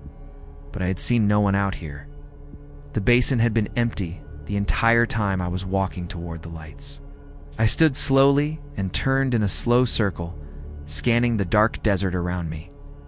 My campfire ridge sat faintly behind me in the distance. The horizon remained empty in every direction. Yet the footprints in the sand told a different story. Something had been standing here while those lights burned in the darkness, something that had vanished the moment I arrived. For a long moment, I simply stood there, listening to the wind drag softly across the basin. The desert looked exactly the same as it had before, empty, silent, endless beneath the rising stars. Yet the sand around me told a completely different story. The footprints were real, dozens of them scattered across the flats, weaving around each other in strange looping paths, as if someone had been pacing the desert floor while I approached. I crouched again and followed one line of prints with my flashlight. They moved away from me for several yards before suddenly stopping in the middle of the open sand. There were no returning steps, no drag marks, nothing. The track simply ended. I stared at the empty patch of ground beyond them, trying to understand how someone could walk across the desert and then simply vanish without leaving another mark. A faint gust of wind passed through the basin, stirring loose grains of sand around my boots. I turned slowly, scanning the darkness beyond the beam of my flashlight. The desert floor stretched outward in every direction, broken only by scattered rocks and patches of low brush. There was nowhere nearby for anyone to hide. Yet the footprints surrounding me suggested that several people had been standing here moments earlier. Then I noticed something else. A second line of prints was forming in the sand a few yards away. I froze as I watched it happen. One fresh impression appeared in the dust, pressing downward as if an invisible foot had stepped onto the desert floor. A moment later, another appeared beside it. The sand shifted and compressed with quiet precision. Something unseen was walking slowly across the basin. My heart pounded as I backed away, keeping the beam fixed on the ground. Another print appeared, then another, each forming with slow, deliberate pressure. The tracks moved across the sand in a steady line, circling the area where the lights had been moments earlier. I swallowed hard, realizing that whatever had made the original footprints was still here with me in the darkness. I turned abruptly and started back toward my campsite on the ridge.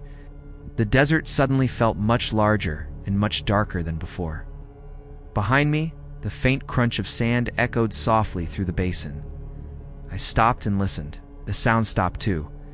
When I began walking again, it returned, matching my pace almost perfectly somewhere in the darkness behind me. I quickened my steps, climbing the shallow slope toward the ridge. The wind had picked up slightly now, pushing thin waves of sand across the basin floor. I risked a glance over my shoulder. For a brief moment, I thought I saw movement in the darkness, a faint shape shifting just beyond the reach of my flashlight beam. When the light swept back across the sand, nothing remained.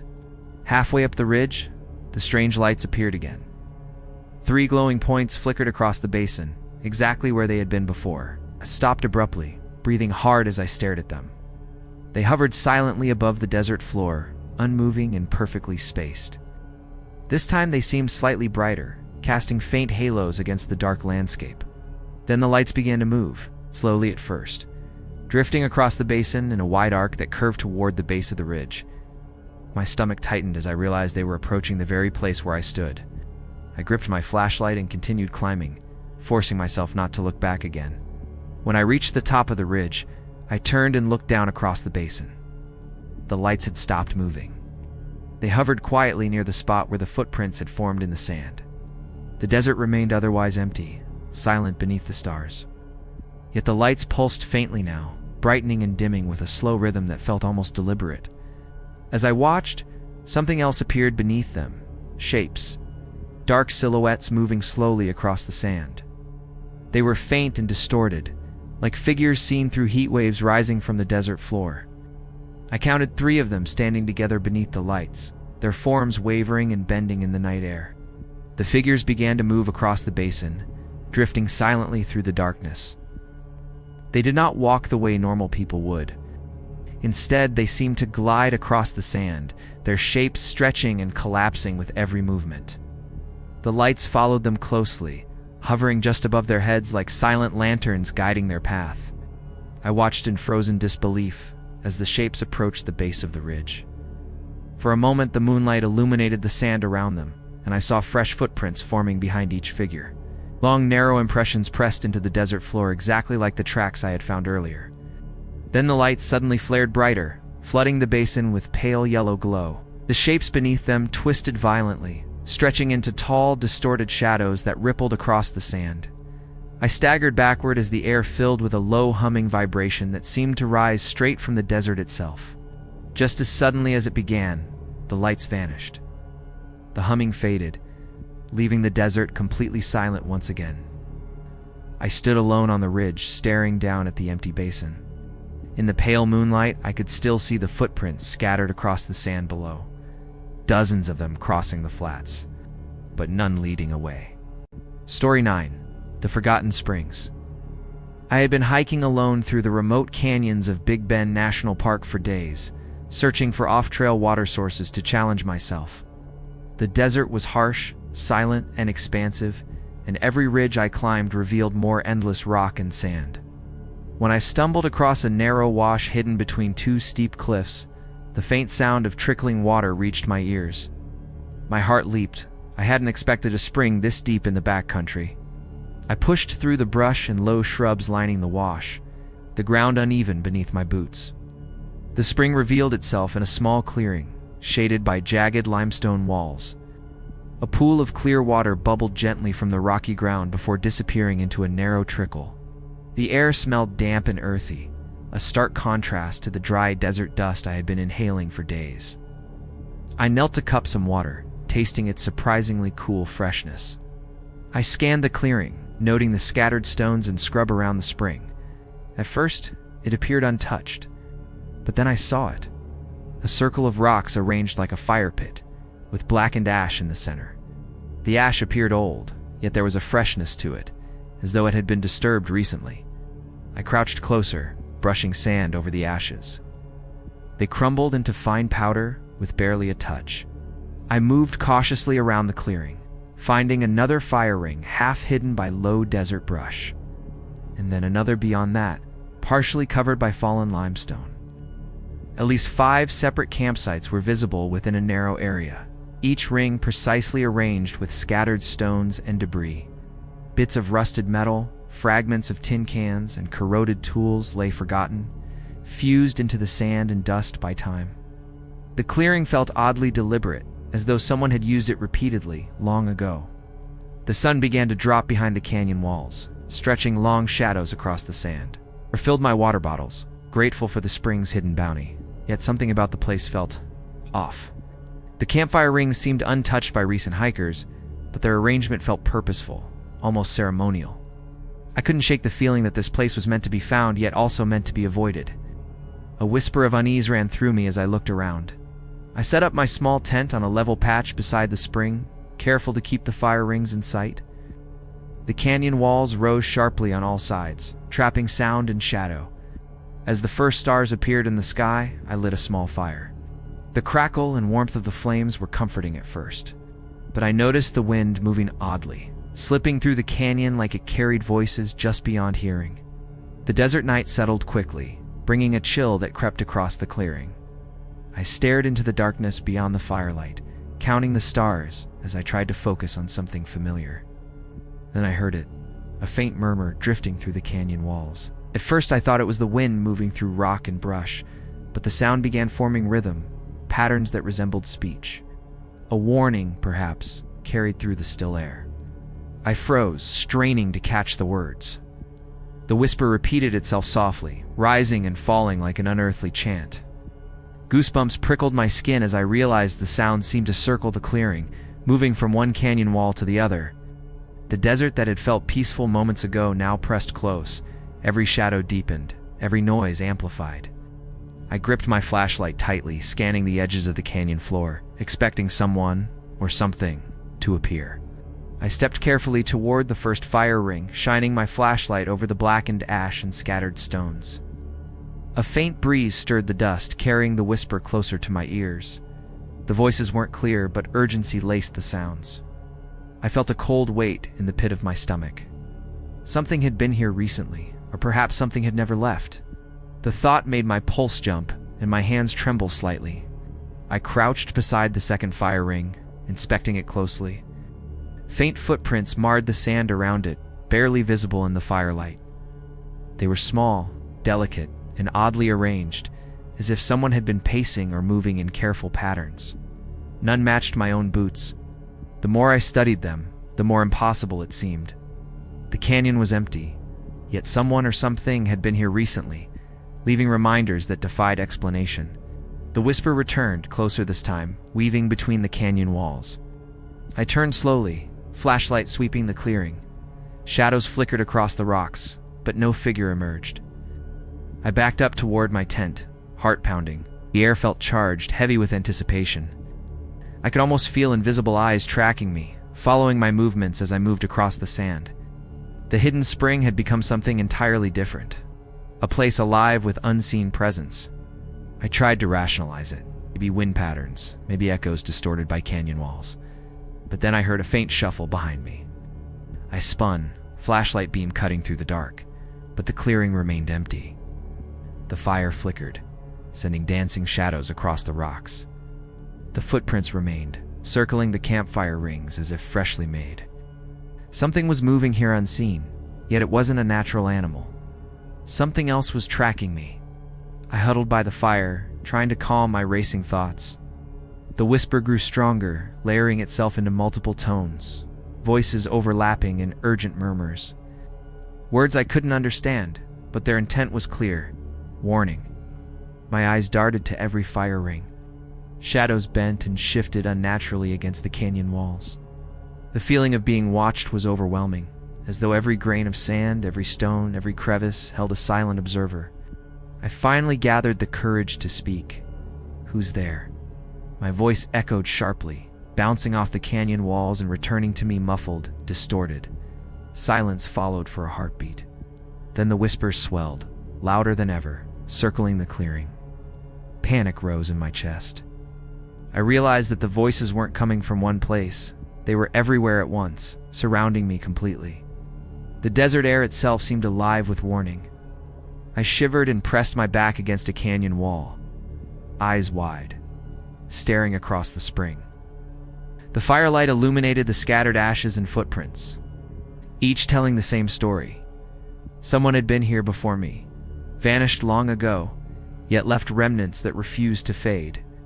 The whispers intensified, carrying names I didn't recognize, calling out with urgency. The hidden spring wasn't merely abandoned. It was haunted, a warning carved into the desert by those who had disappeared. I stayed pressed against the canyon wall, listening to the whispering voices circling the spring. The names they spoke were old, faint, like echoes from another time. I realized they were the lost hikers, the vanished expedition that had once perished here. Their presence wasn't malevolent, but urgent, desperate. They weren't haunting the spring. They were warning anyone who stumbled upon it not to share the same fate they had. The shadows around the fire rings began to lengthen unnaturally, stretching into indistinct human forms. I could see their hats, their worn coats, their long boots, each figure transparent yet solid enough to cast faint shadows in the firelight. They drifted silently around the clearing, circling the spring. My stomach knotted. They didn't approach directly, but their gaze followed every movement I made, a silent admonition to leave. I tried to retreat slowly toward my tent, keeping my eyes fixed on the spectral figures. The whispering wind intensified, layering dozens of voices over each other, each repeating warnings I couldn't fully understand but somehow instinctively recognized as urgent. My flashlight trembled in my hand, casting shaky beams across the canyon. For the first time, I felt a chill that went beyond desert cold, crawling through my chest and into my bones. I grabbed my pack and started moving faster, but the whispering seemed to follow me, rising and falling with every step. The ghostly forms shifted positions as if mirroring my movements. I stumbled over uneven rocks, my heart pounding. The figures drifted closer in their slow, impossible motion, circling the spring and the campsite, never stopping. They weren't chasing me, but their presence was undeniable, pressing in with a weight that made the air thick and heavy. A sudden gust swept through the canyon, stirring loose sand into faint spirals. I froze, flashlight shaking, and saw them clearly. Dozens of faint figures, each pale and ethereal, standing at the edges of the clearing around the spring. They didn't speak or move rapidly. Their presence was silent yet commanding, an invisible fence I dared not cross. Every instinct screamed at me to leave immediately. I began climbing the slope toward the canyon's edge, glancing over my shoulder. The figures seemed to tilt their heads, watching silently as I moved. The whispers followed, overlapping and urgent, but never threatening. They only urged a chorus of voices from the past. Leave before it is too late. My pulse raced, every nerve on fire, as I realized the spring had been a trap for those who ignored the warnings decades ago. Reaching a small ridge above the canyon, I paused to catch my breath. Below, the spectral figures still hovered around the fire rings, drifting in slow circles. Their faint outlines shimmered against the moonlit sand. I saw the footprints I had found earlier, dozens of impressions crisscrossing the basin, circling the spring, some appearing and disappearing as if guided by invisible hands. The canyon itself seemed alive with the memory of the vanished hikers. I forced myself to take another careful step away from the clearing, the whispers still echoing faintly across the canyon walls. My flashlight illuminated nothing but empty desert brush and scattered rocks. And yet the footprints remained, circling the fire rings as if someone or something was still there. My skin crawled as I realized the desert would remember every intruder, leaving no trace unnoticed by those long-dead wanderers. Finally, I made it to a broader ridge overlooking the valley. I turned to look one last time. Figures remained, still circling, still watching the spring. The whispering voices faded gradually as I put distance between myself and the clearing, leaving only the faint sound of the spring bubbling in the canyon below. My heart raced, but relief mingled with terror. I had survived, yet the memory of the spirits would haunt me forever. I descended the canyon slowly, keeping the ridge between myself and the spring. Every sound, every shadow seemed magnified in the desert night. The temperature dropped, and the air felt dense with energy. I kept repeating to myself that I had to reach the main trail before dawn. If I lingered, I feared the spirits' warning might turn from caution to something far more personal. By the time the first rays of sun touched the desert floor, I had returned to familiar terrain, dry washes, and scattered boulders I recognized from my map. I paused to catch my breath, staring back toward the hidden spring, now shrouded in shadows and distance. The canyon appeared empty and quiet, as though nothing had happened. But I knew the truth. The spirits remained, eternal guardians of the forgotten springs, unseen yet ever present. Later, at the ranger station, I asked about the canyon and the spring. The ranger's eyes darkened when I mentioned it. He told me of a small group of hikers from decades ago who had vanished in the area, never to be found. The springs were rumored to be cursed. My stomach dropped. The ashes, footprints, and whispers weren't figments of my imagination. They were remnants of that lost expedition. I shivered as I recounted the events, realizing I had been warned repeatedly by the spirits of those who died. The ghostly figures had never approached to harm me, but their presence had been a clear message: leave now, or suffer the same fate.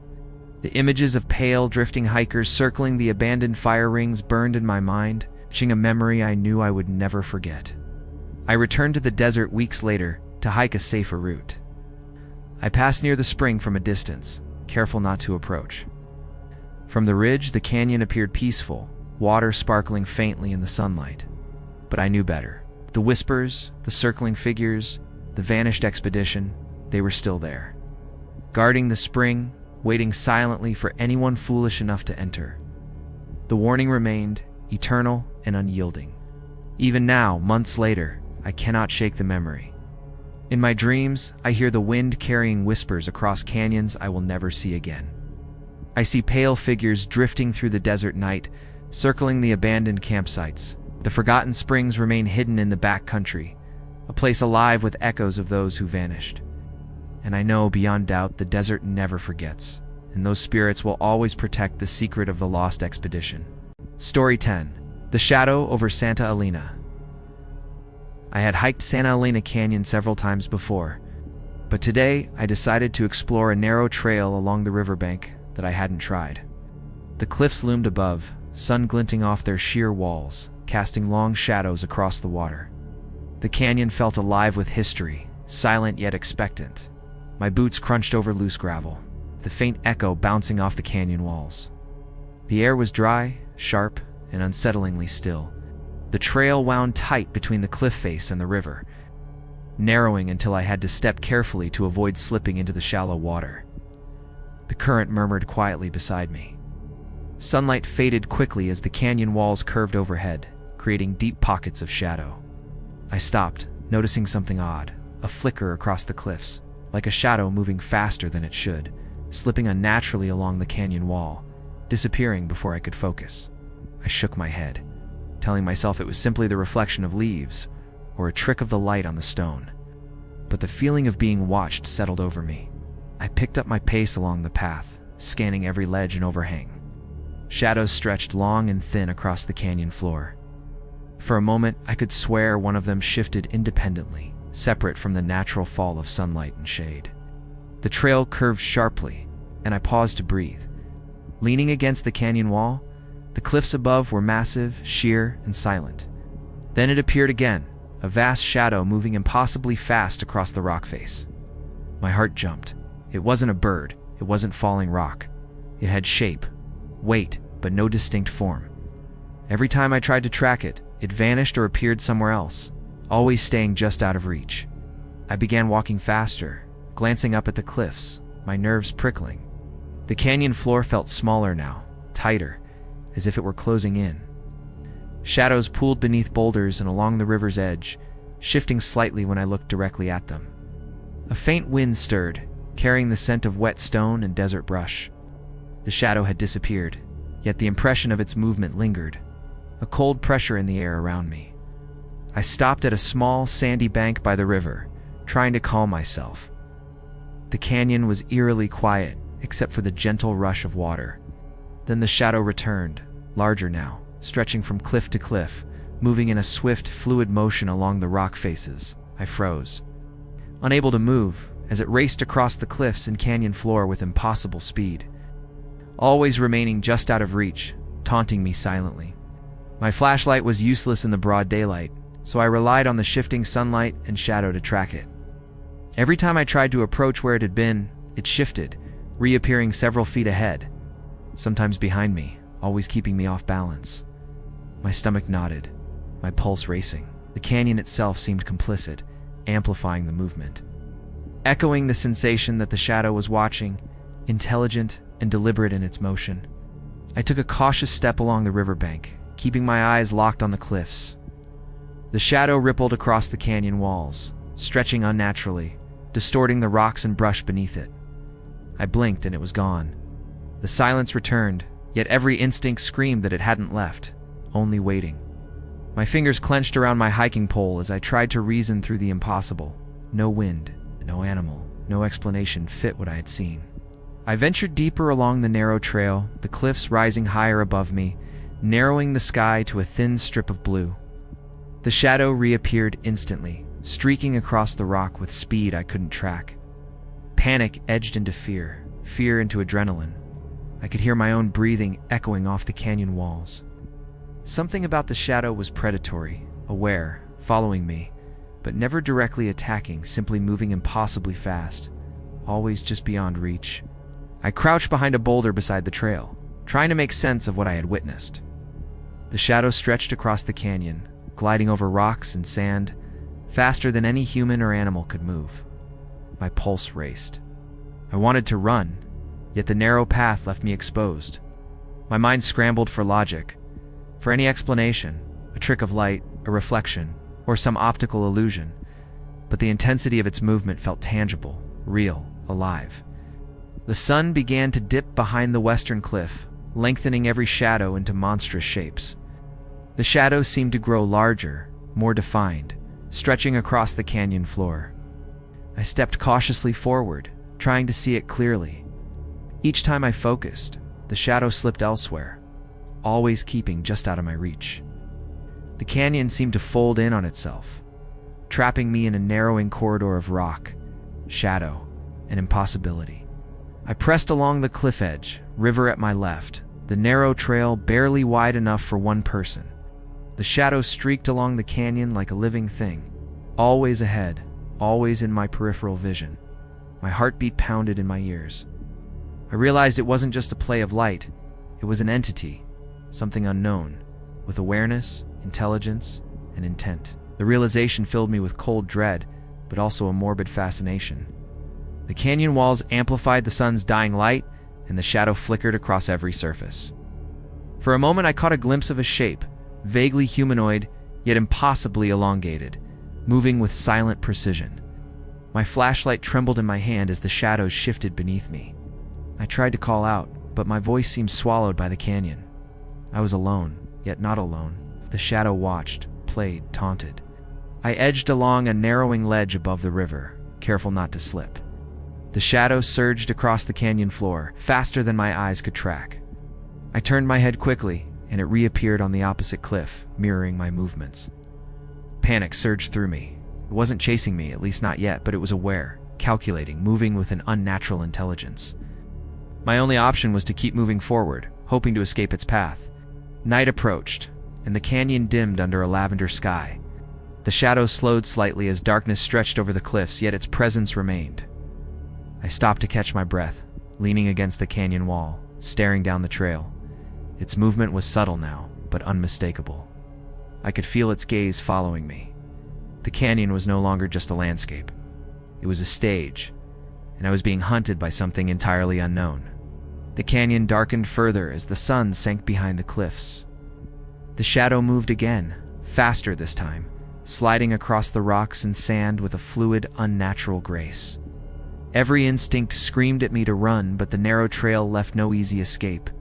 The river whispered beside me, indifferent, while the shadow seemed to grow larger, stretching across the canyon floor like a living darkness, always keeping just beyond my reach. I tried to step forward cautiously, eyes locked on the cliffs. The shadow mirrored my movement, appearing several feet ahead, then behind me, as if anticipating every motion. Panic surged through me. My flashlight trembled, barely illuminating the rocky ledge. I could feel the canyon walls pressing close, the air thick with tension. It wasn't a reflection, not an optical illusion. It was intelligent, aware, and patient, stalking me silently through the narrowing trail. I ducked behind a large boulder, catching my breath.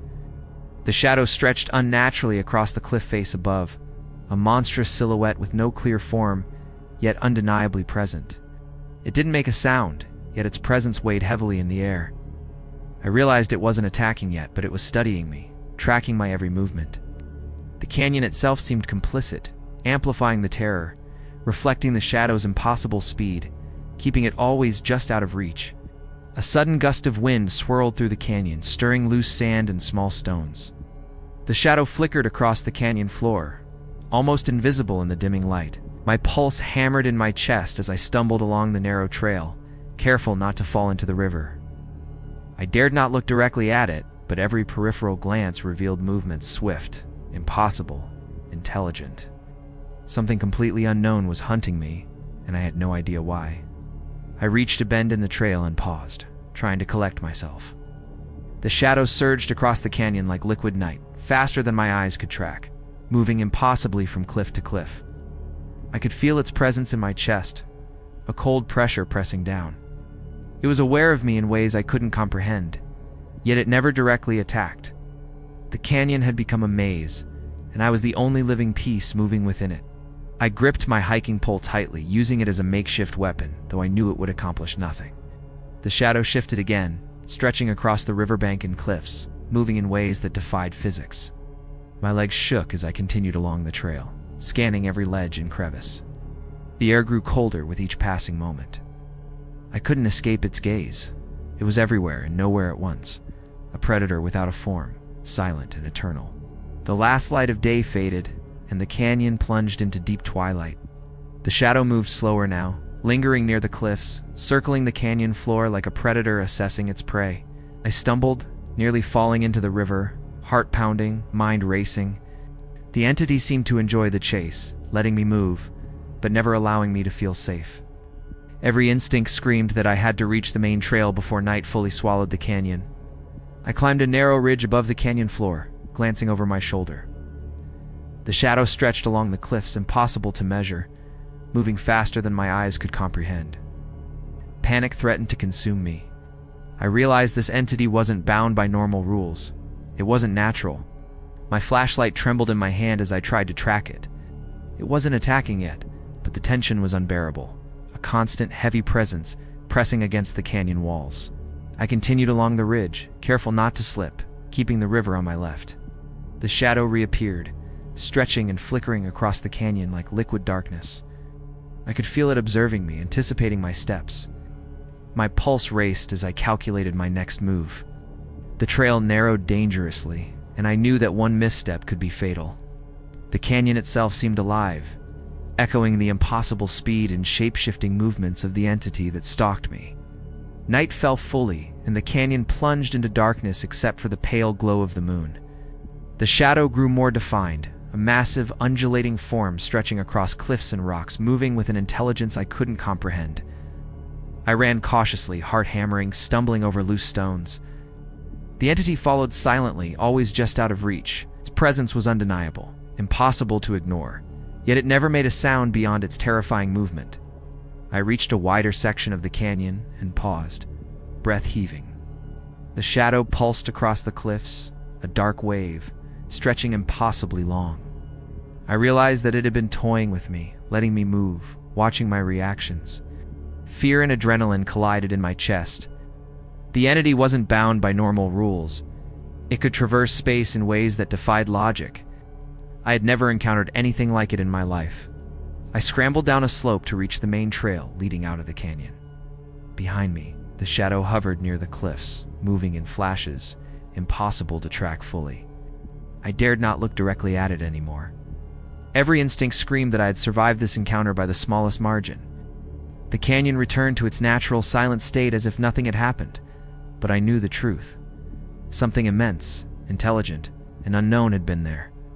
I stumbled onto the main trail, lungs burning, legs trembling, and did not stop until I reached the flatlands beyond the canyon.